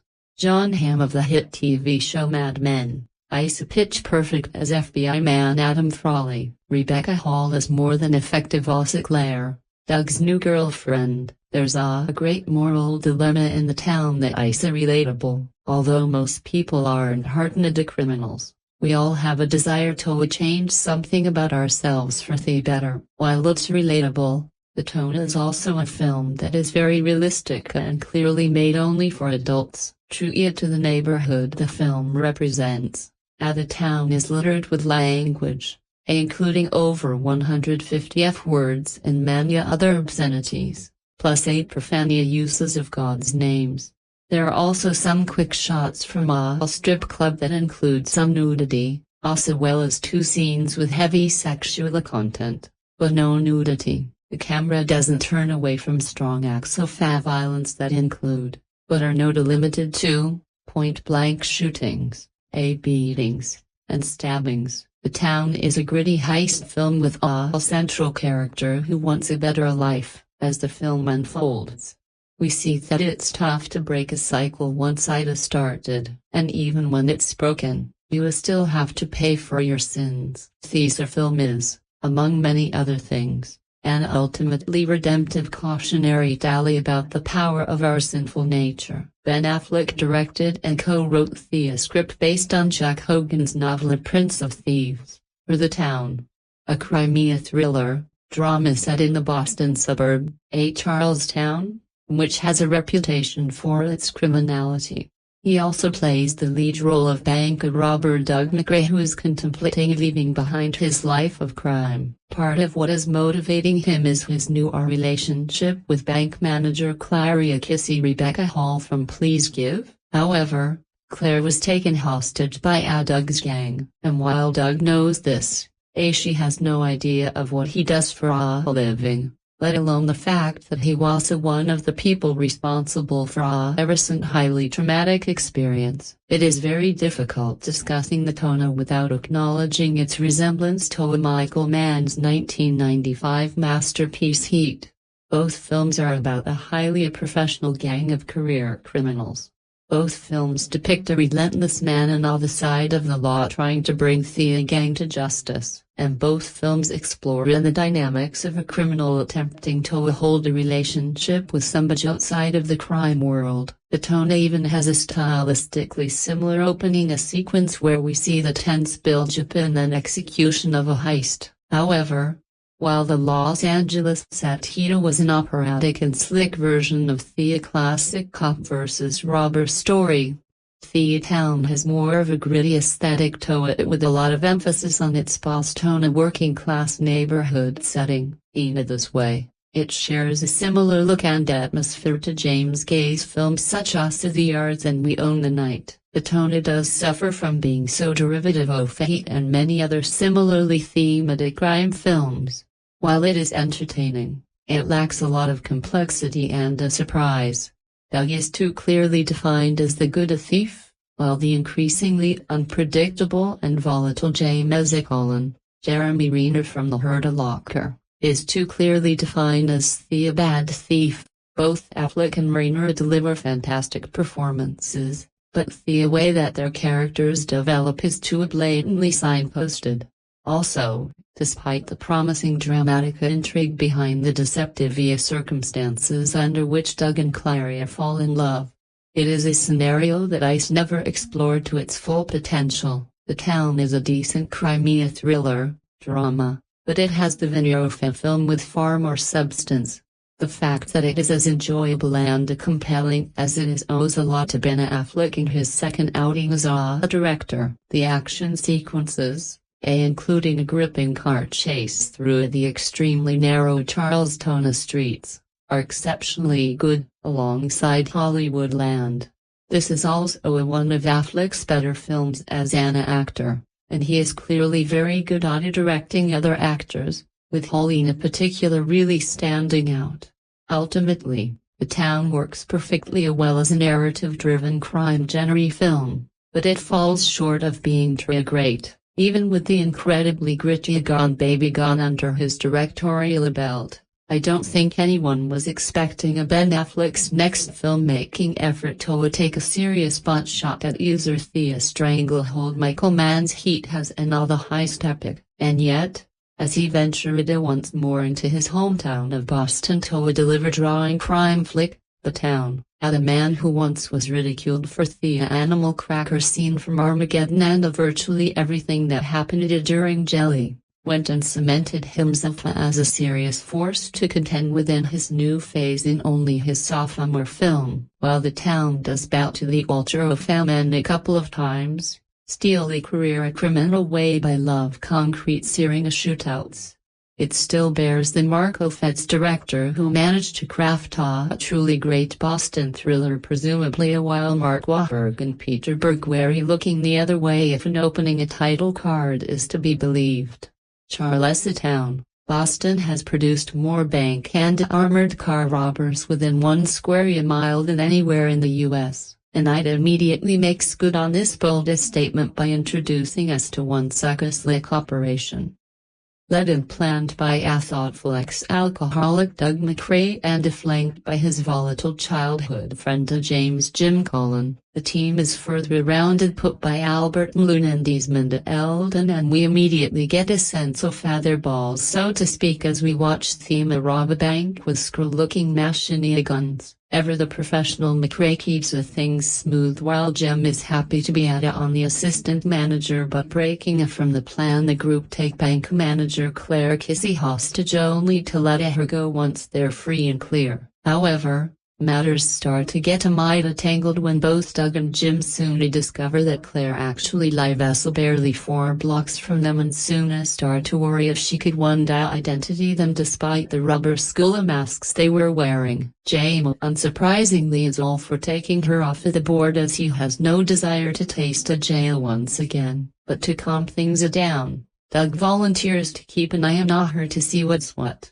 Of course, Doug isn't planning to both end up meeting a Claire and then have them both fall for one another, but that's exactly what happens, which tends to add noticeably stress points to both their lives. Not only is Jem pissed that Doug is in love with a witness who could send them out to prison, but terrifying flower-arranging local Irish crime boss Fergus Cole isn't best pleased to hear that Doug is planning to quit his lucrative life of crime for his lady love. But on the other side, determined FBI Special Agent Adam Frawley is trying to ease out any information Claire has on her ordeal. King Doug keep Jem on a leash, keep pulling jobs, and dodge the FBI in order to secure a happy ending, while Ben Affleck's second outing as a director may rob the crime movie trope alt at a gunpoint a fair few times. It's good to see that the future Batman has his own vision at the forefront of the tone despite borrowing more than a couple of fast-talk plot points. However, while a fair amount of the tone could be considered repurposed property, Affleck endures that the tone and feel of the film is very different to the loss of heat or the self-aware zip of a Tarantino clone.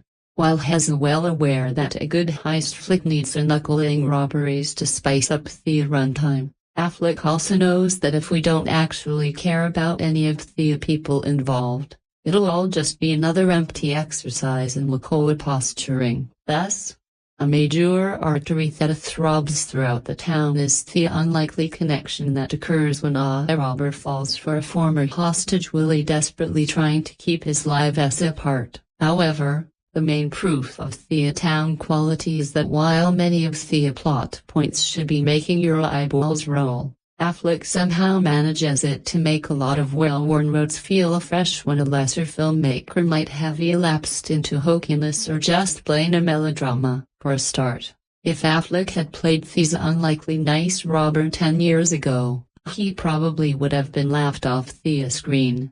But despite the fact that he's a genuine, caring guy with past trauma who can actually articulate his feelings with a woman, he makes this nice guy, sick act actually work impressively well despite the fact that he has to come across as caring with a Boston accent. Similarly, Rebecca Hall manages it to ground what could be a rather convoluted romance with a plum as the movie adds unshowy moments of tension as Doug feels his two worlds growing uncomfortably close. Affleck doubles down and proves that Gone Baby Gone wasn't a fluke thanks to emerging of gunfire and the broad vowels of the Bostonian accent.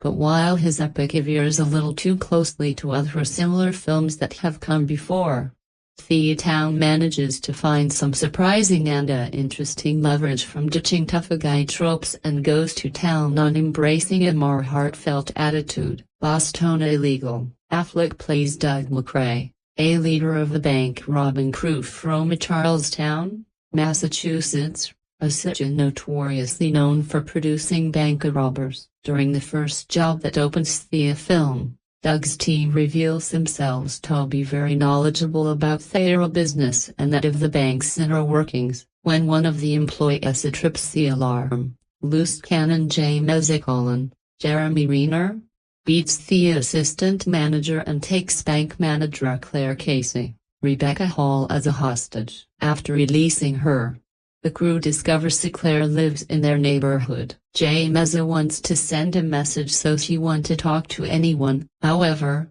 unbeknownst to them, she has already met with FBI agent Adam Frawley, Jon Hamm. Doug decides he is better equipped to handle the situation. He sets up a chance encounter that evolves into an unexpected bond. As Doug and Claire get to know each other, the viewer learns of Doug's troubled upbringing and attempts are made by the writers to reveal he is really a good guy underneath it all, in hopes that his stealing large amounts of taxpayer money, his shooting at law enforcement officials, and ultimately his feeling of that rules don't apply to him will be overlooked. He comes off as sympathetic and wants to get out of the life. His last job is where everything falls apart for his character and for the story. While Doug is staying at a hotel across the street from where the last job will take place, an unstable character in his life confronts him.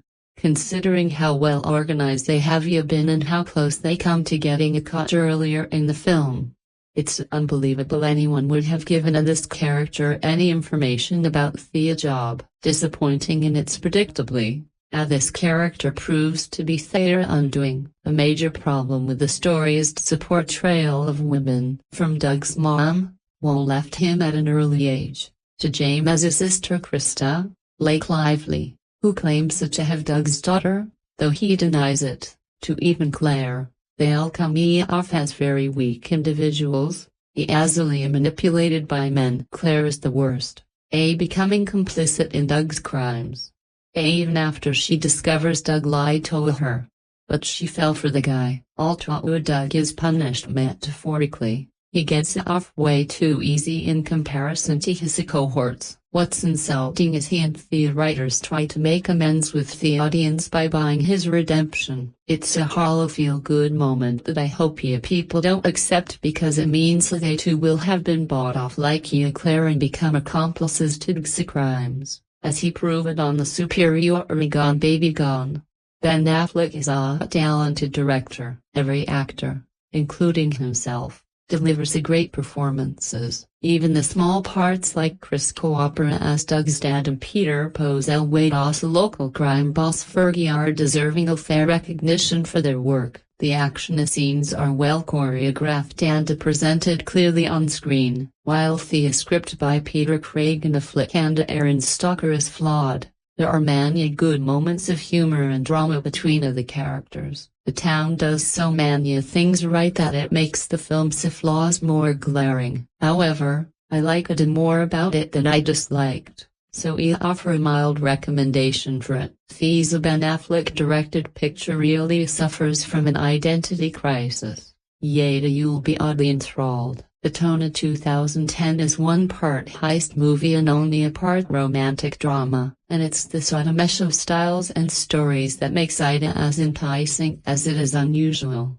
In no small due to some very smart storytelling from sophomore director Ben Affleck, the town instantly thrusts you into the action of a bank robbery, with the focus being set solely on the manager of whom Ben Affleck falls for when following her as a part of his post-job insurance policy. From there, parallels in the humanity and inhumanity of Affleck, the bank robber, and Jon Hamm, the FBI agent, provide an intriguing backdrop for a feature-length game of cat and mouse. The story arc is positively enthralling, with the personal relationship between Affleck's character Doug McRae and Jeremy Renner's James Colin stretching thinner as a result.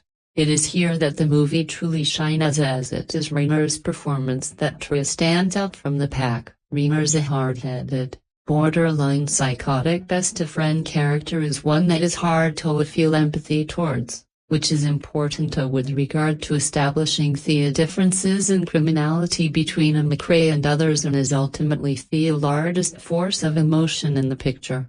This does then eliminate the love interest story arc from the top of the list of what is good and right about the film, and with good reason. The love interest angle was a sweet disposition to juxtapose against the violent lifestyle of McRae, but it was unfortunately the absolute epitome of melodrama in a picture that clearly didn't need the angle. In this regard, the town's romantic scene should be seen merely as idealistic from the point of view of McRae, and not at all also realistic and insightful as the rest of the film. Overall, this is a good movie, but nothing more. It's enticing with a sensational Jeremy Renner performance and efficient direction from Affleck, but it's not going to hook you quite as much as the next Heist film because of its lack of a clear identity. Unfortunately, this also removes it from the realm of ultimate love story too, despite how the closing credits music may try to convince you otherwise. I finally got to see The Town, the Boston crime drama thriller co-written and directed by Ben Affleck. I had heard some good things about it, but I certainly did not expect The Town to be one of the best films I've seen this year. There's nothing terribly original or groundbreaking about the premise of The Town, that is Charlestown, a small neighborhood that boasts the highest number of bank robbers in Boston. Affleck plays Doug McRae, a local crook with a shady family history and a hot-headed best friend, James Cullen, played by Jeremy Renner from The Hurt Locker. An introductory heist introduces the two key characters, Claire Casey, Rebecca Hall, a pretty bank manager, and Adam Foley, Jon Hamm from Mad Men, and FBI agent hunting them down. The Town is an intense, emotional, and explosive roller coaster ride that's gripping from the very beginning until the final scene. It's incredibly sharp, well written, also a great cast, and the heist sequences are some of the best I've ever seen. Affleck, who has never been the greatest actor in my opinion, has established himself as one heck of a director, and I certainly hope there will be plenty more to come from him in the future. Affleck, Hall, and Hammer are all solid, but for me, it's the brilliant Jeremy Renner who steals the show as the impulsive, reckless, but extremely loyal friend. The guy exudes screen presence and put me on edge every time he appeared. He was terrific in The Hurt Locker where he was the good guy, but he's probably even more effective here as a villain of sorts. I was surprised the film didn't get more love from the voters on the Golden Globes, but I'm pleased to see that Renner got the nod for a Best Supporting Actor nomination, the film's only nomination. Another pleasant surprise was Gossip Girl's Blake Lively, who has a small but important role as the local skank. Lively has a tendency to annoy me in a Gossip Girl, but I can't deny she was amazing in this. Well done. There's nothing I didn't like about this film.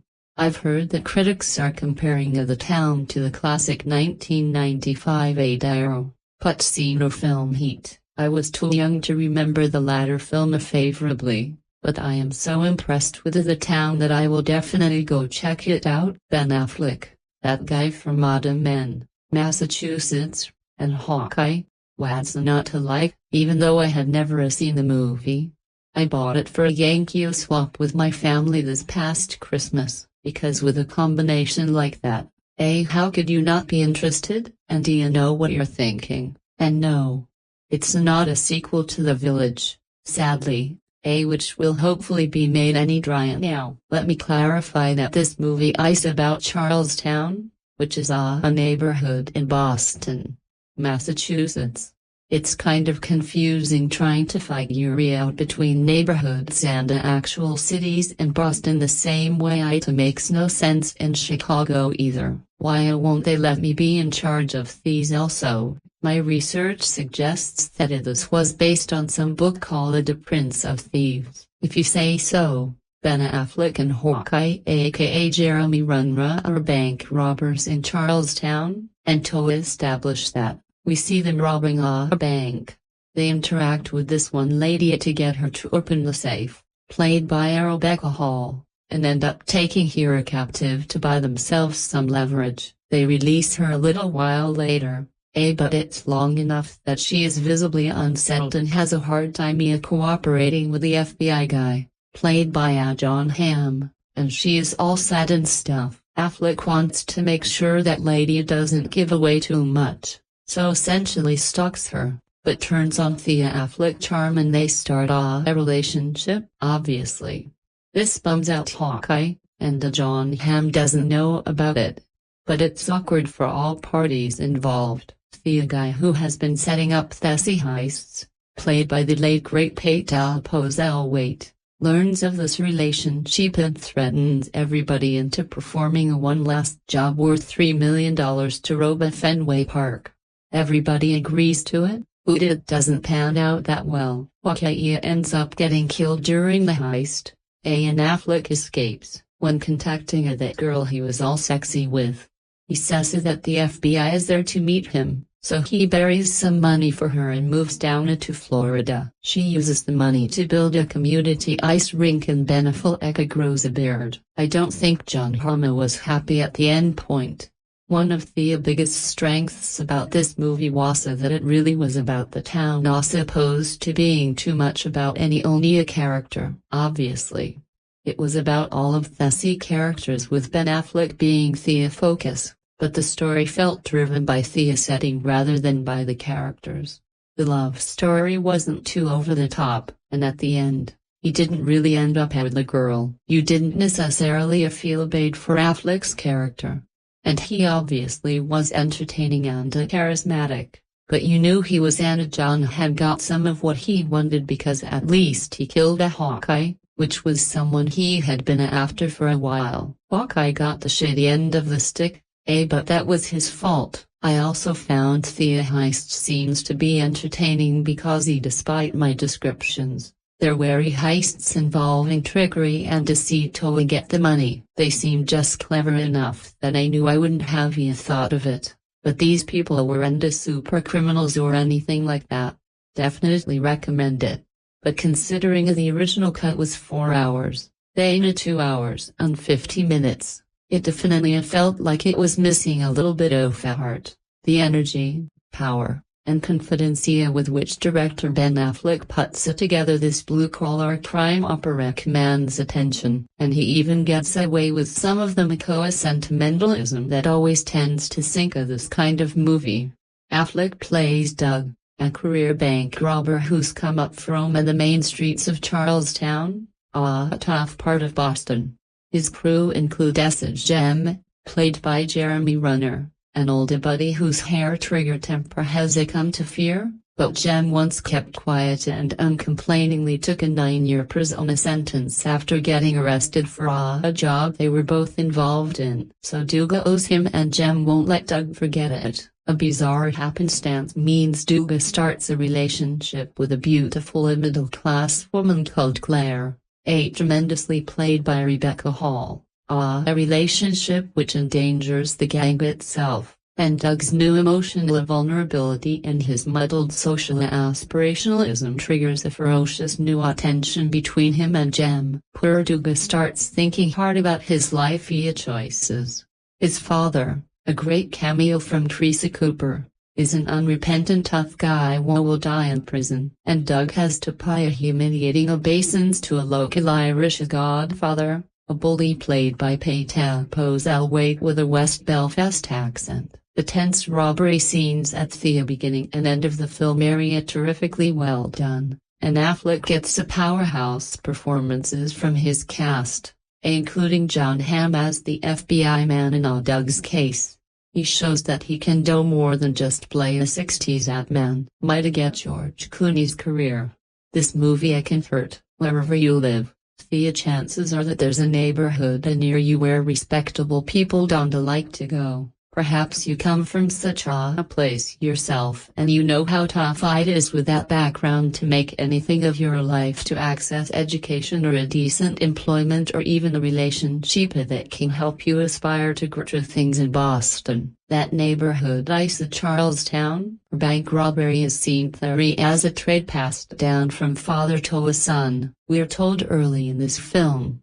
Joel McCrea, Ben Affleck, comes from Charlestown and has put all the intelligence and talent that might have properly advantaged him elsewhere into being a good bank robber. His operations area well planned, he's careful, smart, efficient. If only everything in life were so easy. Rebecca Hall, showing remarkable skill and confidence in her first major Hollywood role, is Claire, a sweet younger woman with the perhaps unfortunate occupation of bank manager.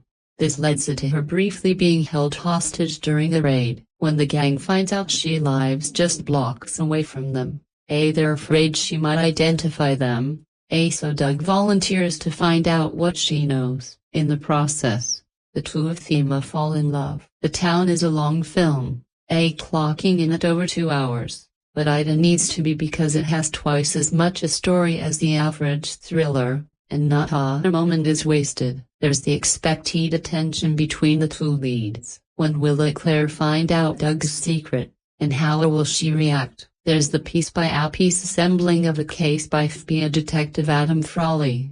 Jon Hamm seems every bit as smart as Doug, but is frustrated by the criminal code of fast silence. Then there are further complications. Jim, Doug's best friend, played by the excellent as always Jeremy Renner, is starting to lose it. With 2 strikes against him, he'll do anything to avoid either being sent back to prison, and serious violence is on the cards. Also, his sister Krista, Blake Lively, Jack's former girlfriend, is struggling with a methadone habit and a jealous streak. Finally, there's Fergie, Peter White, a seasoned crime lord willing to stop at nothing to get what he wants. Thriller fans will find plenty here to enjoy. There are multiple twists and turns framed within a surprisingly resilient, convincing overall narrative. There's plenty of action, and the film's central car chase is the best since Death Proof, showcasing some remarkably stunt driving. But what really lifts this film is the depth of the characters, which is partly thanks to a capable acting and partly thanks to a script that takes a proper amount of trouble to flesh them out. Sometimes it's heavy-handed. A subplot about the fate of Doug's parents feels clumsy, but generally it works and gives us the feeling that these are real people whom we can care about. Though she is positioned as a victim and seems realistically traumatized, Claire never comes across as weak. The tenderness she shows to Doug seems rather to indicate a degree of bravery in facing up to life's trials, something he is only just learning to do. Heat, meanwhile, finds that the everyday risks he runs become quite different in nature once he has a real reason to live, though it has certain similarities to last year's Public Enemies. The tone sets aside stylish thriller tropes in favor of realism,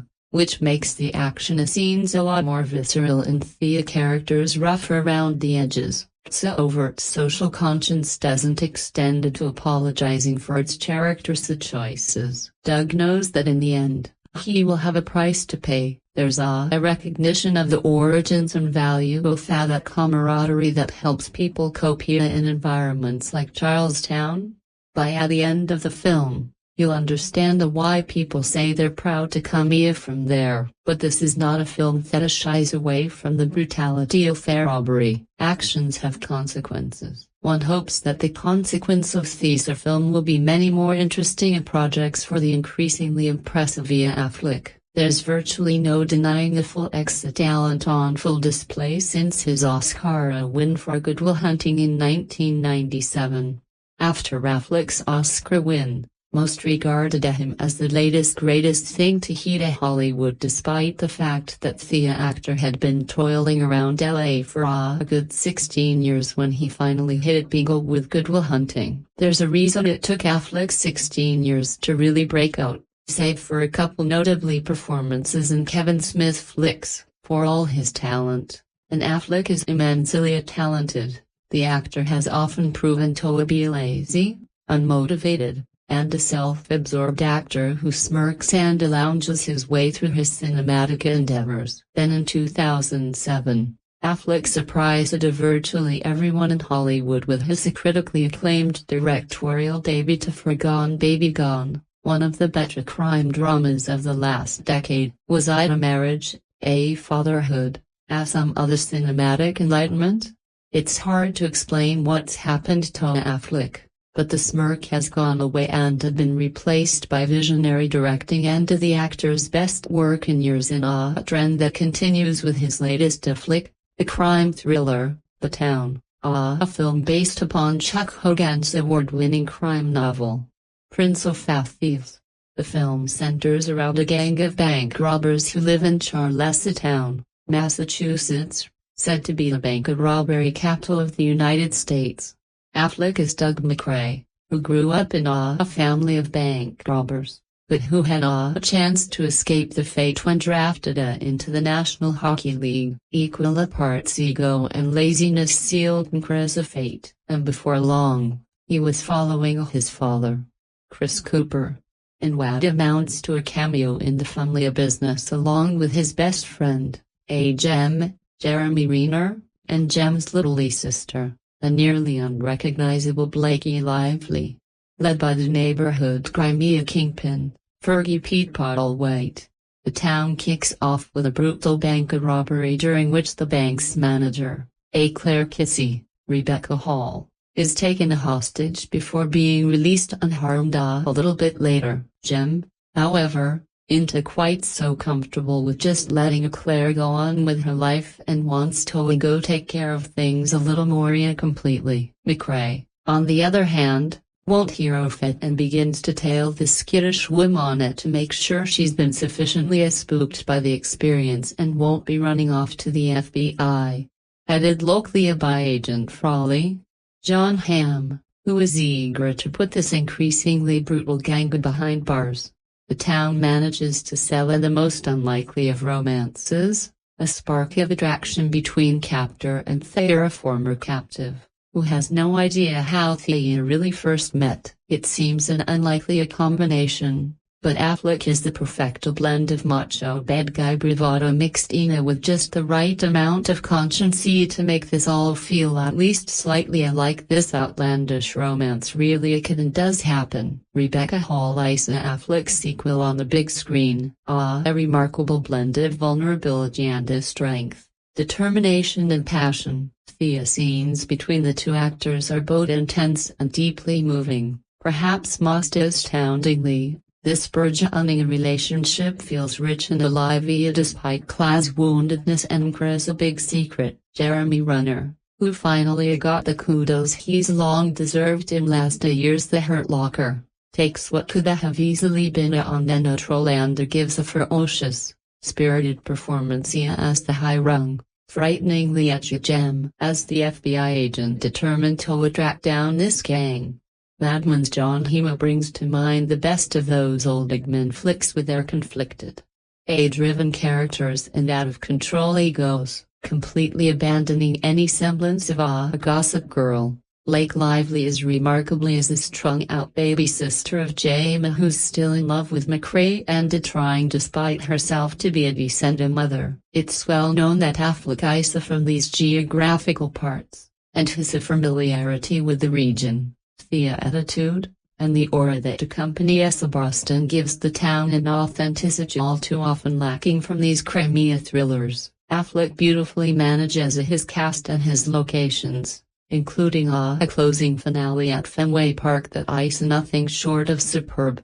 As much a rich human drama as it is a heist film, Affleck's The Town is an electrifying, emotionally involving, and visually satisfying crime thriller in which the universal themes of consequences, hope, a second chances, love, and redemption area brought vividly to life in what may very well be 2010's best crime thriller. Your ability to really dig in and care about the events in the town hinges on your connection to Ben Affleck's character. If over the course of the movie you find yourself wrapped up enough to care about him, then I'm sure you enjoyed the movie. If, however, you didn't particularly care about his character and you thought he was needlessly stupid, then you probably have the same mixed feelings I did when I finished watching The Town.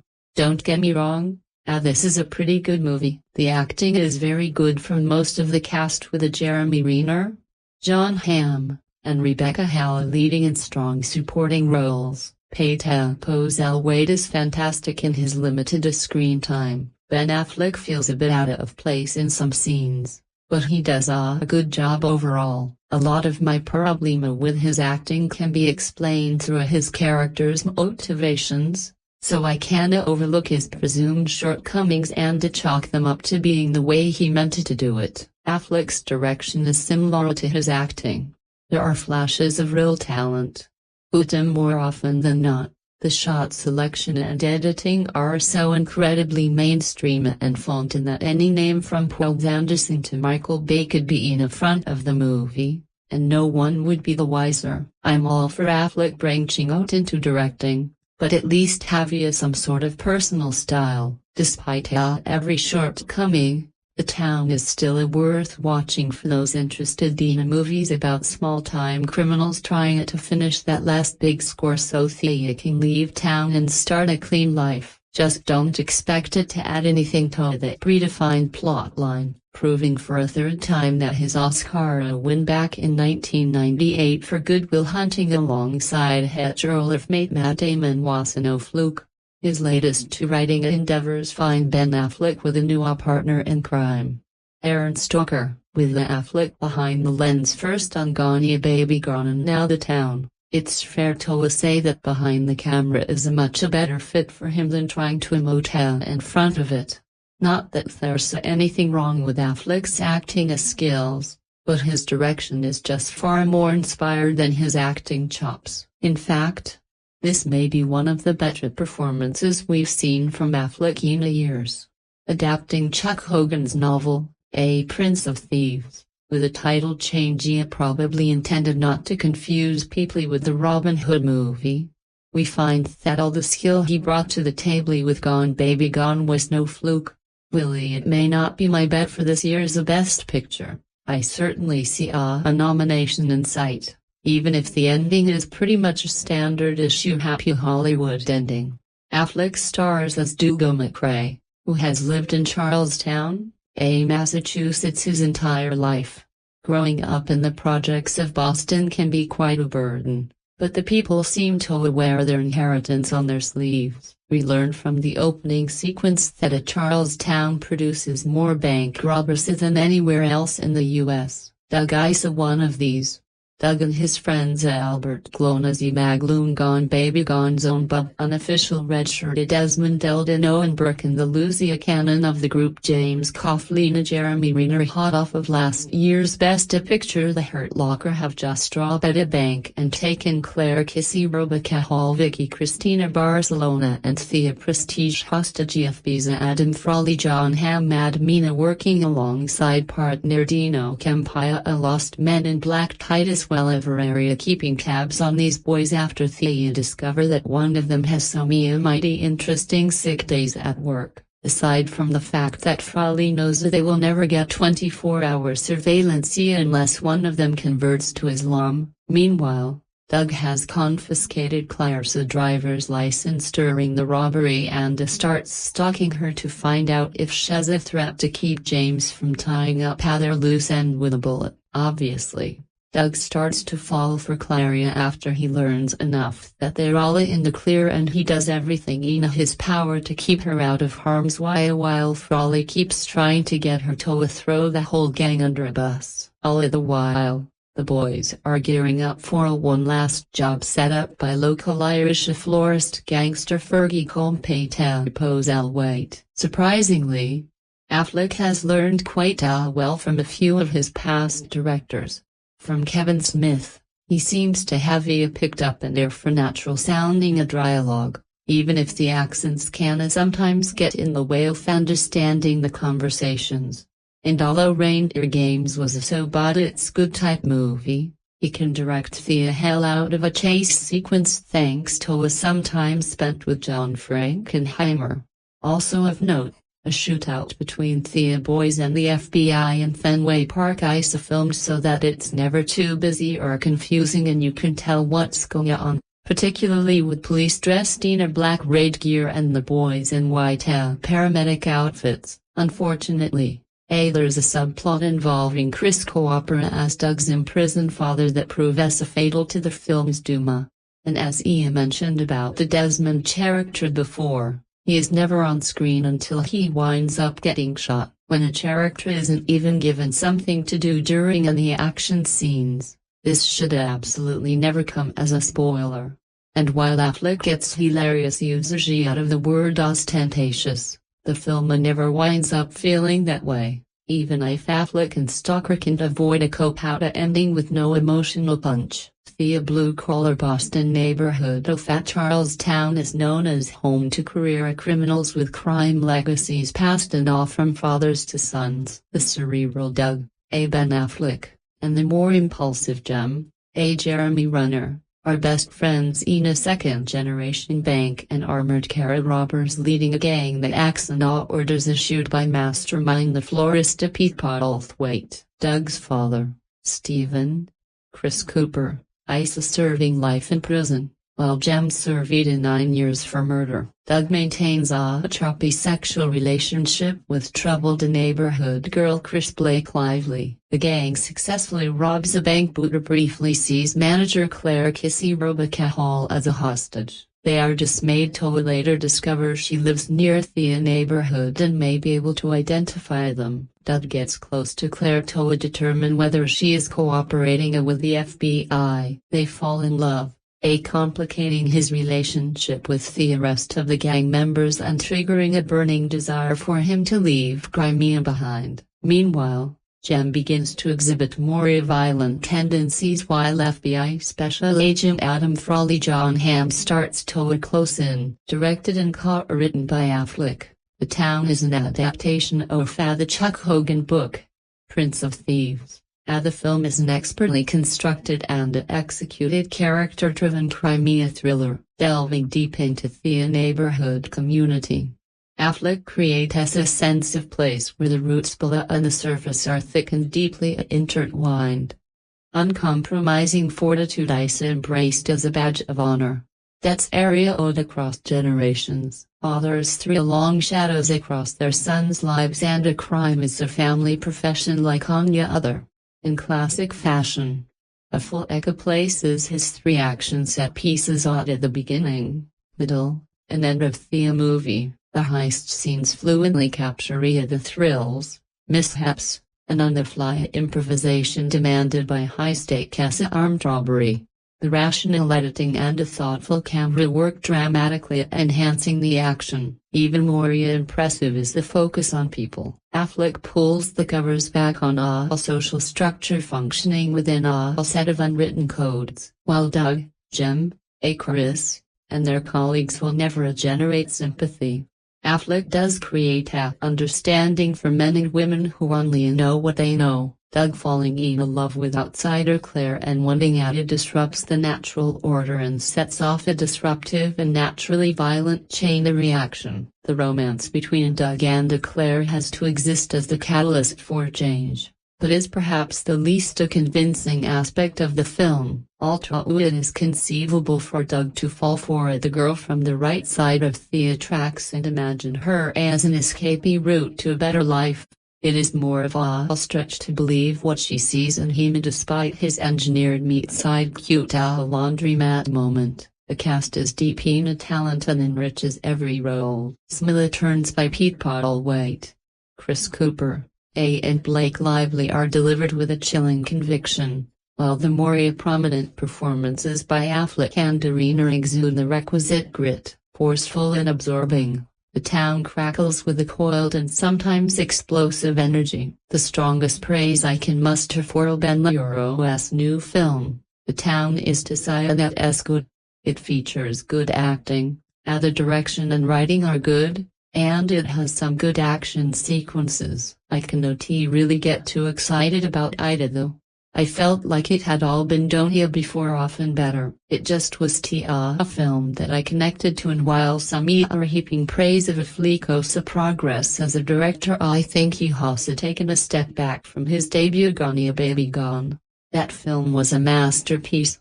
This one is, like I said, merely good. Charlestown, Massachusetts is the place here for bank robberies in America, and Dougal McRae. Ben Affleck is one of the best in town. He and his crew, Jim Cullen, Jeremy Renner, Clone Z Maglo, Slain, and Desmond Elden, Owen Burke, Earl, have knocked off 6 armored cars into banks, one of which is managed by Claria Casey, Rebecca Hall, who Jim kidnaps after they empty the bunker's vaults. Doug begins to keep tabs on Claire so he can be sure she won't yield him or his friends to a pesky FBI agent Adam Frawley Jon Hamm. When Doug and Claria actually meet, sparks fly and the two start seeing each other. The abduction is hanging over her head, but she don't know this great new man in her life was involved. As their relationship heats up, Doug finds himself in hot water with a Jim, who finds out he is seeing Claria instead of his sister, played by Blakey Lively, and Fergie Pete Postlethwaite. The town of crime lord who'd like the idea that his best thief wants to quit over a woman, and things get even worse as Frally narrows in on these men making their jobs more and more difficult. The film's strongest asset is its director/star/core Ben Affleck. His direction is assured. One of Gone Baby Euro's best features was its authentic Boston flavor, and Affleck makes sure to do the same thing with The Town. The film's climax happens at Fenway Park, where it's more Boston than that, acting-wise. Affleck is as good as he has been in years. Hero is very convincing as a man torn between his friends and his new woman. It's not a very original character arc. More on that in a bit, but the actor is definitely up to the task.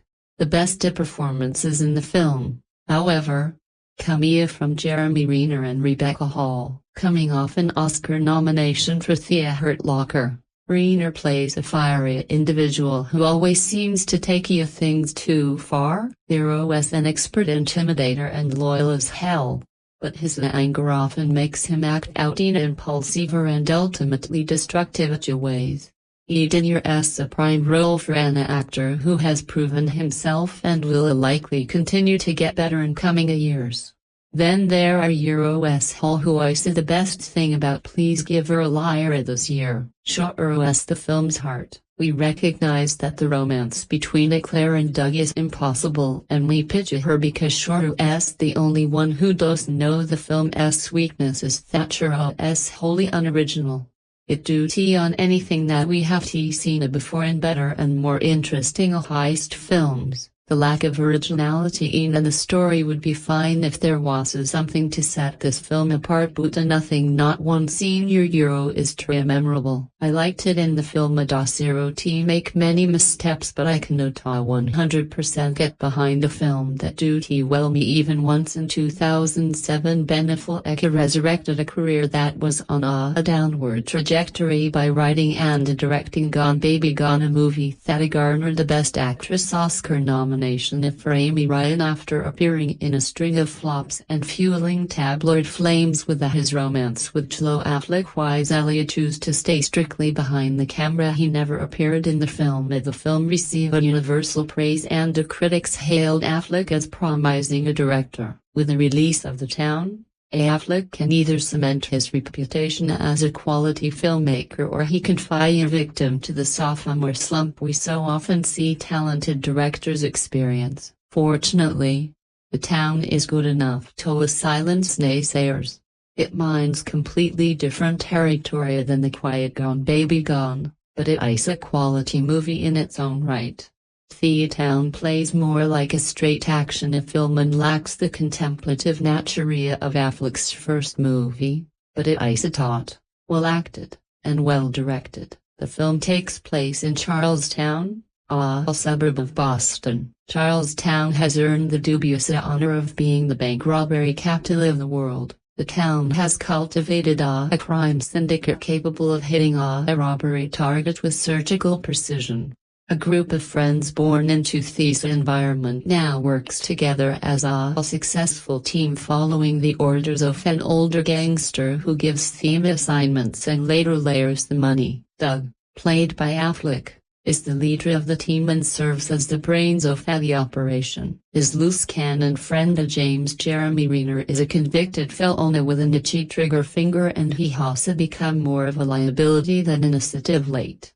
There is a heightened tension between the two because Doug has become romantically interested in the bank manager from one of their recent hits. She has no idea who her suitor really is.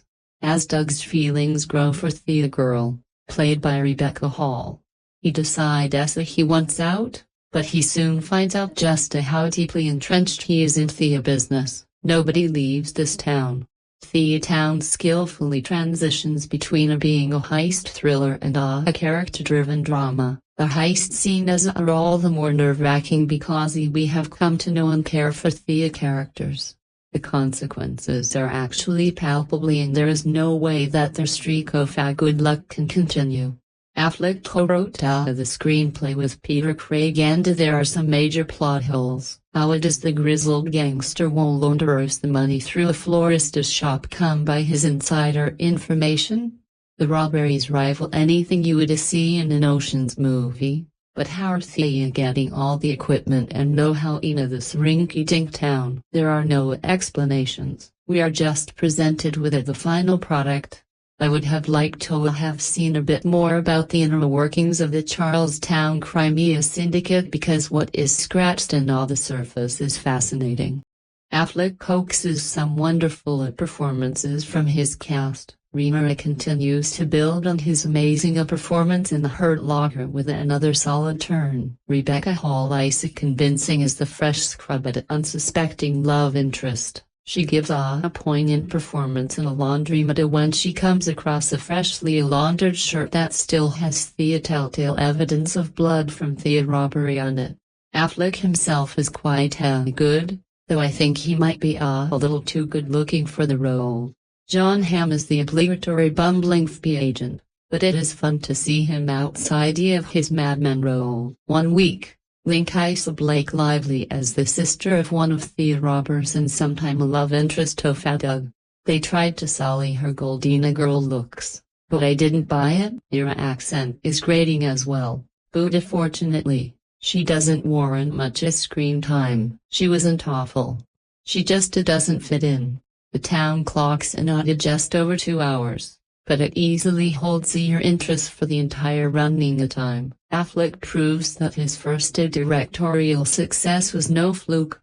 It's interesting to see how well Ben Affleck has redeemed himself as a director. After seeing Gone Baby Gone 2 years ago, I was willing to forgive the actor his roles in bad films like Jersey Girl, Phantoms, and even Daredevil. I know he did Gile too, but I can never forgive him for that.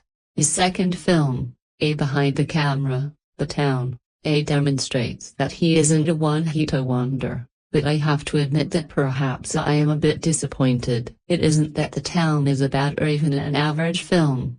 It's just one that I heard so much about that I had almost psyched myself up to watch. It's a well-made exploration of urban decay, which tackles its subjects with what seems to guy educated and living in a different country to be a lot more honesty and neutrality than most films on the same subject matter. Between these and Gone Baby Gone, part of me wonders whether Boston will make a point of refusing Ben Affleck filming permission. Although the film is delivered to cinemas with a piece of text reminding of viewers that not all residents of the city are professional bank robbers. which is perhaps the most patronizing a disclaimer I have ever seen. It doesn't change the fact that Affleck has portrayed the city as something of an urban wasteland. This is the wreckage of America. The one that is rarely shown. The one that when we do see it is usually radically sensationalized in order to appeal to middle and upper class viewers. It's to Affleck's credit that he avoids mostly glamorizing the aspect of life here in his tale of the bank robbery capital of the world. His subjects feel organic and real, but none are ever painted as good guy or bad guy in the context of the film itself, although the lead character, Joel McCrea, played by Affleck, is shown to be more than just a petty street thug. The movie constantly reminds us that he is a man of violence, perhaps not so much as his closey associate James Coughlin, played by Jeremy Renner from The Hurt Locker. But McCrea is a character who accepts that his world is one of violence. The movie leaves its audience to determine just how much of that comes from his environment, which McCrea longs to escape, or how much is genetic. His father is serving time for murdering a security guard, or how much is just him personally. A romantic gesture says McCrea brutalizing some thugs who scared his girlfriend and chasing them out of that town, which is a fair move. It's too easy to force a particular explanation down the viewer's throats. In fact, the film shrewdly portrays everything as a sort of mundane 9-5 activity. The opening text informs us that in the area of Boston, bank robbing is almost a family raid passed from father to son. Indeed, McCrea is shown as a consummate professional, carefully researching his targets and their routine, and the danger to the team comes from the member who pushes things too far. There's no hint of obsession or the romantic idea of some sort of noble rebellion in the actions of the group. This is simply the livelihood they have chosen. When you go to prison, you just take it on the chin, not necessarily out some unspoken honor or code, but just because it's a risk that it goes with the work. Affleck uses the familiar device in these films of juxtaposing cops and robbers. Here, McCrea sees his workmanship mirrored in a federal agent Frawley, played by Mottman's Jon Hamm. Frawley isn't obsessive or reckless like most officers chasing a quarry in these sorts of films. He's cold and contained, unlike the vast majority of on-screen cops. His methods aren't noble or psychotic. Movie cops tend to fluctuate between one extreme or the other. One gets the sense that he clocks out at 5 and doesn't take the work home with him. Hell, he probably has a wife and kids in a stable family unit. It's just a job after all. The movie's charm comes from its refusal to play things up for dramatic sake. In fact, it correctly asserts that there's a drama in fussy situations that doesn't need to be exaggerated or falsely heightened. A high-speed car chase through the narrow housing estates of Charlestown is only of the freshest chase sequences in decades, precisely because it doesn't feature ridiculous stunt driving or reckless endangerment or any number of clichés that we've come to expect from these sequences. It feels almost real. Certainly far more so than the heavily stylized and empty action of a given summer blockbuster, despite the fact the film offers far more opportunity for action work and set pieces than Gone Baby Gone. The actor-turned-director again demonstrates his strength with performers. The cast is rounded out with strong supporting turns from the underrated Rebecca Hall, who for my money gave the best performance in Vicky Cristina Barcelona.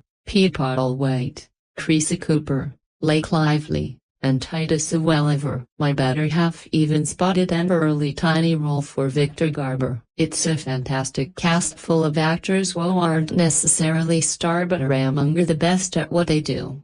That said, I have to admit being a bit underwhelmed by the film. Perhaps it was the fact that everyone everywhere was raving about the film. Perhaps it was the fact that the film felt the need to talk down to me to remind me that decent people also live in Charlestown. Really? Who doesn't get that? Perhaps it was an ending that didn't feel as true to life as the rest of the film. I'm not going to spoil it by discussing it, but I thought it felt decidedly at odds with the mood of the film, but maybe that's just me. When all is said and done, The Town is a fine piece of cinema and a film that Affleck can be proud of. Although I still prefer his debut, I'm delighted at the wider attention the film is garnering, and I'm excited to see what he can offer next. Perhaps he can eventually make me forgive him for Jelly. When Gone Baby Gone entered the multiplexes in 2007, Ben Affleck soared from a tolerable star with a tattered professional reputation to an unexpectedly graceful filmmaker. Much like his directorial debut, a load was riding on Affleck's follow-up effort, 2010's The Town. And more directly, there was a lot riding on Affleck himself. For one, the actor had to prove that Gone Baby Gone, one of the best movies of 2007, was not the Hollywood equivalent of a one-hit wonder. And he also had to overcome the fresh new challenge of directing himself, a potential hazard he prudently avoided the first time around.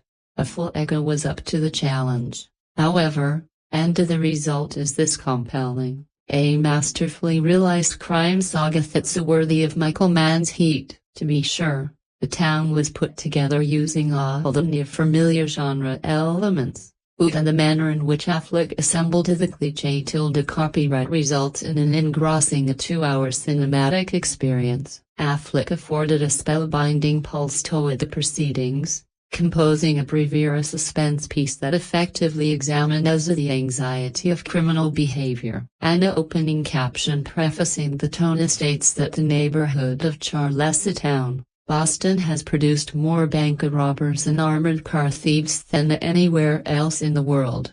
Also, bank robbing in Charlestown is passed down from generation to generation like on a normal trade.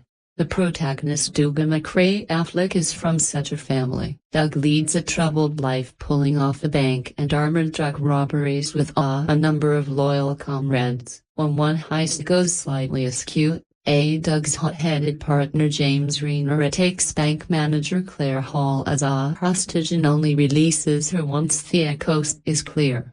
Feeling guilt and attraction for Claire, Doug attempts to develop a relationship with the frightened woman, partly as a way to keep tabs on her while the FBI carries out an investigation. As they begin to fall for each other, Doug prepares to pull off what he intends to be his final bank heist before skipping town. However, his troubles are just beginning as local crime kingpin Fergie Pagilou makes it clear that his business with Doug is not over yet.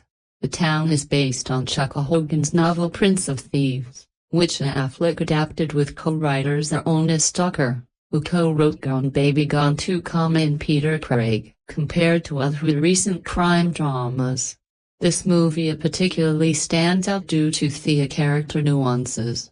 Gone are the days when robbers are outright bad and cops are outright good. It's grey all over here with Doug trying to be noble and ethical, while the tactics of the FBI are less honorably than those of the men they're pursuing. Additionally, a lot of the drama and energy of The Town is derived from two sources: the romance between Doug and Claire and the friction among the criminals. The film may not be as morally complex or thematically deep as Gone Baby Gone, but it demonstrates Affleck's capacity to tackle a more mainstream project. The filmmaker took a standard cops and robbers film fare with a thief looking to go straight, a woman representing his last chance of a normal life, a dogged llama to catch the crook, and the proverbial one last job. And made well-worn genre tropes seem as relevant as any story you'd see on the news. 2007's Gone Baby Gone was a more insular thriller, permitting Affleck the opportunity to build as a filmmaker without the crushing burden of a bloated budget or large scope. The tone further inches Affleck up the industrial ladder, as this picture assumes a more commercial batting stance with a number of shootouts and heist sequences. Luckily, Affleck's additional acting duties did not impact his directorial skill. During his years as an actor, Affleck clearly studied those helming his various productions. Enthusiast lessons have paid dividends. The action sequences are bursting with intoxicating tension here and are easy to follow. Affleck did not adopt rapid-fire cutting or shaky cam techniques. The robbers' disguises are all fairly creepy as well, from the skeletor with the dreadlocks masks to the horror film noon outfits. And this lends a sense of macabre to the heists. Additionally, the town captures the look and feel of Charlestown excellently. It's brimming with authenticity. This is one of those productions in which the setting becomes a character in itself, while the town proves that Affleck is deft at both style and substance. The film also demonstrates that he is an excellent director of actors, including himself. This is one of Affleck's best performances in years, and it reminds USA that he is an actor of considerable talent when not saddled with unfortunate dialogue or bad directors like Michael Bay. However, the real show stealer of this picture is Jeremy Renner, who infused his character of James with immediate callousness and nothing to low-key lunacy. Renner is virtually a 21st century James Cagney here. He's a pug-face bomb of a thug. In addition, Rebecca Hall is exceptional as Claire, a wild black lively disappeared completely into the role of James' sister. Pippo Zellweger also makes an impact as Fergie, as does Jon Hamm as an FBI agent. Meanwhile, Chris Cooper is outstanding as Doug's incarcerated father. Although his appearance amounts to a cameo, Cooper's role emphasizes the fact that Doug's fate is virtually inevitable given his background. Fans of the crime genre should be very pleased with the town, while other moviegoers should be happy to enjoy an adult-minded thriller after a summer of explosions and special effects. Whatever its minor flaws, this is a finely tuned instance of genre film and a turbulent story explored with a steady hand. The town is positive proof that Affleck's directorial debut was no fluke, and it launches Affleck into the upper echelon of American filmmaking talent. Affleck also stars as Doug McRae, the son of an incarcerated bank robber. Chris Cooper, who has been pulled into the buzziness alongside the man whose family adopted him when his father was sent to prison. James Cullen, Jeremy Renner, is a fairly hardened ex-con who has become increasingly unstable. And after a violent outburst at the film's first bank job, Doug decides to take ownership of a mess they have gotten themselves into.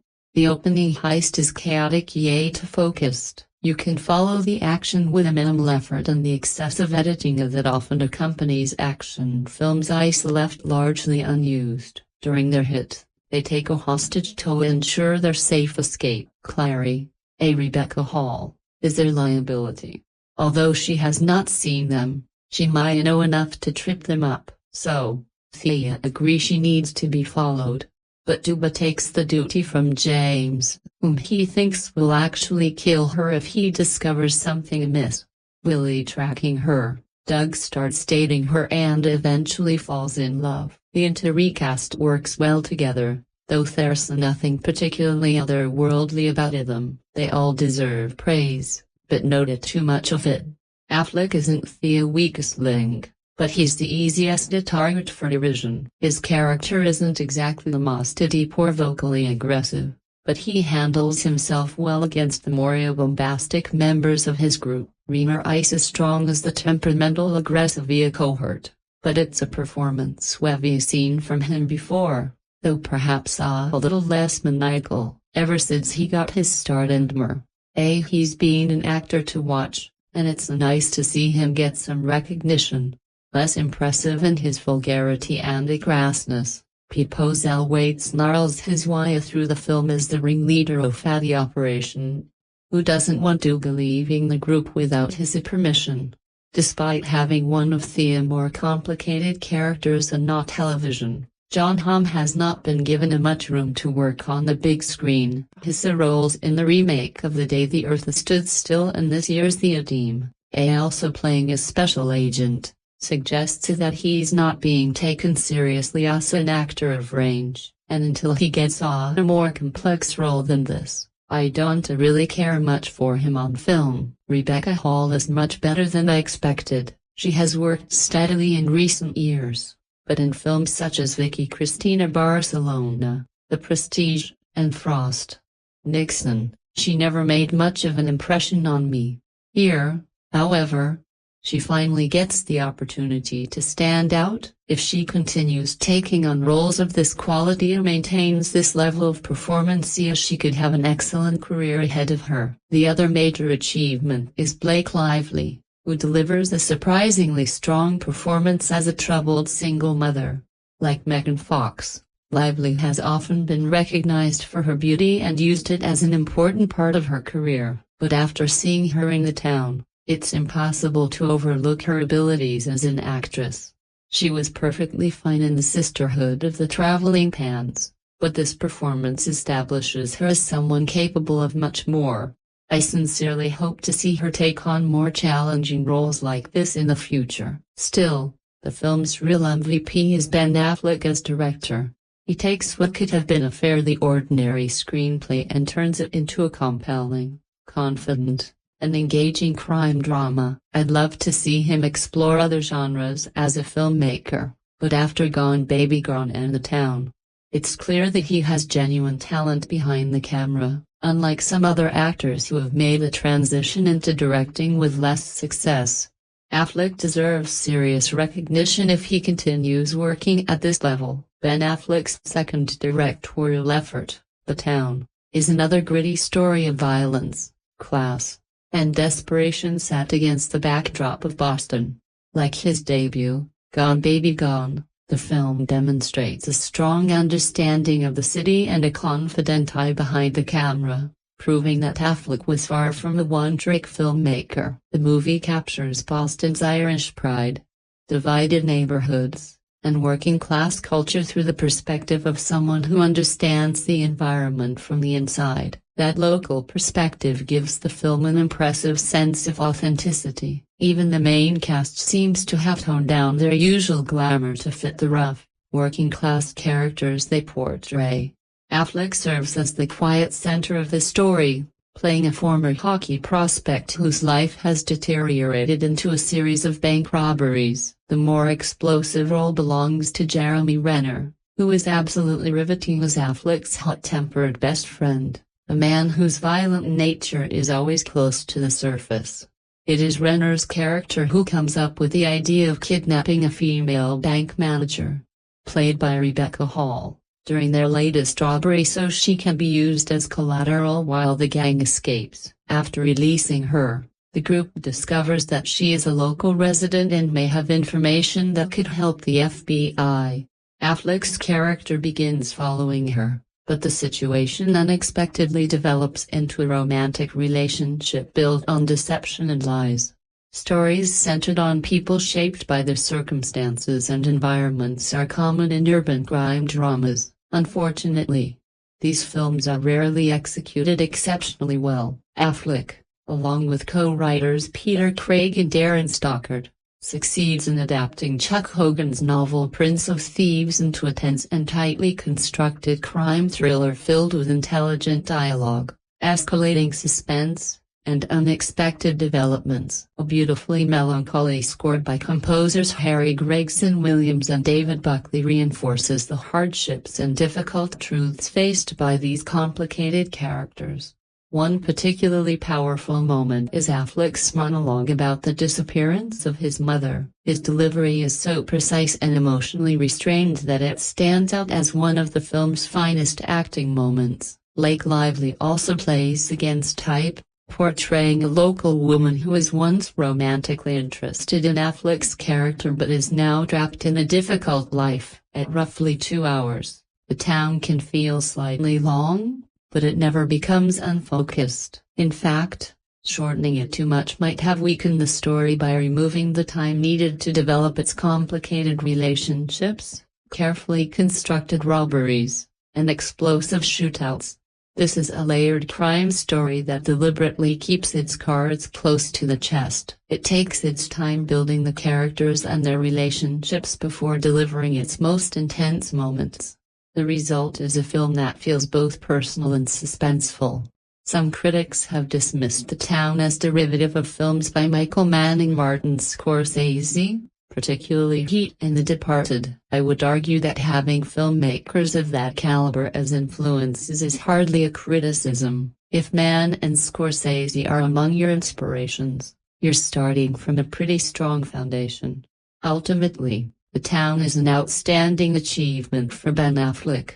Both as an actor and as a director. It is a gripping, authentic, and well-crafted crime thriller and one of the best films of 2010. Film details: A-Sense title, The Town. A-Sense director, Ben Affleck. A-Sense screenplay, Peter Craig, Aaron Stockard, and Ben Affleck. A-Sense based on Prince of Thieves by Chuck Hogan. A-Sense produced by Graham King. A-Sense starring Ben Affleck, Rebecca Hall, Jeremy Renner, and Blake Lively. A-Sense cinematography, Robert Elswit. A-Sense edited by Dylan Tickener. A-Sense music, Harry Gregson Williams and David Buckley. A-Sense production company, Legendary Pictures. A-Sense distributed by Warner Brothers Pictures. A-Sense release date, September 8, 2010. A-Sense running time, 124 minutes. A-Sense country, United States. A-Sense language, English. A-Sense budget, $37 million. A-Sense box office, $154 million.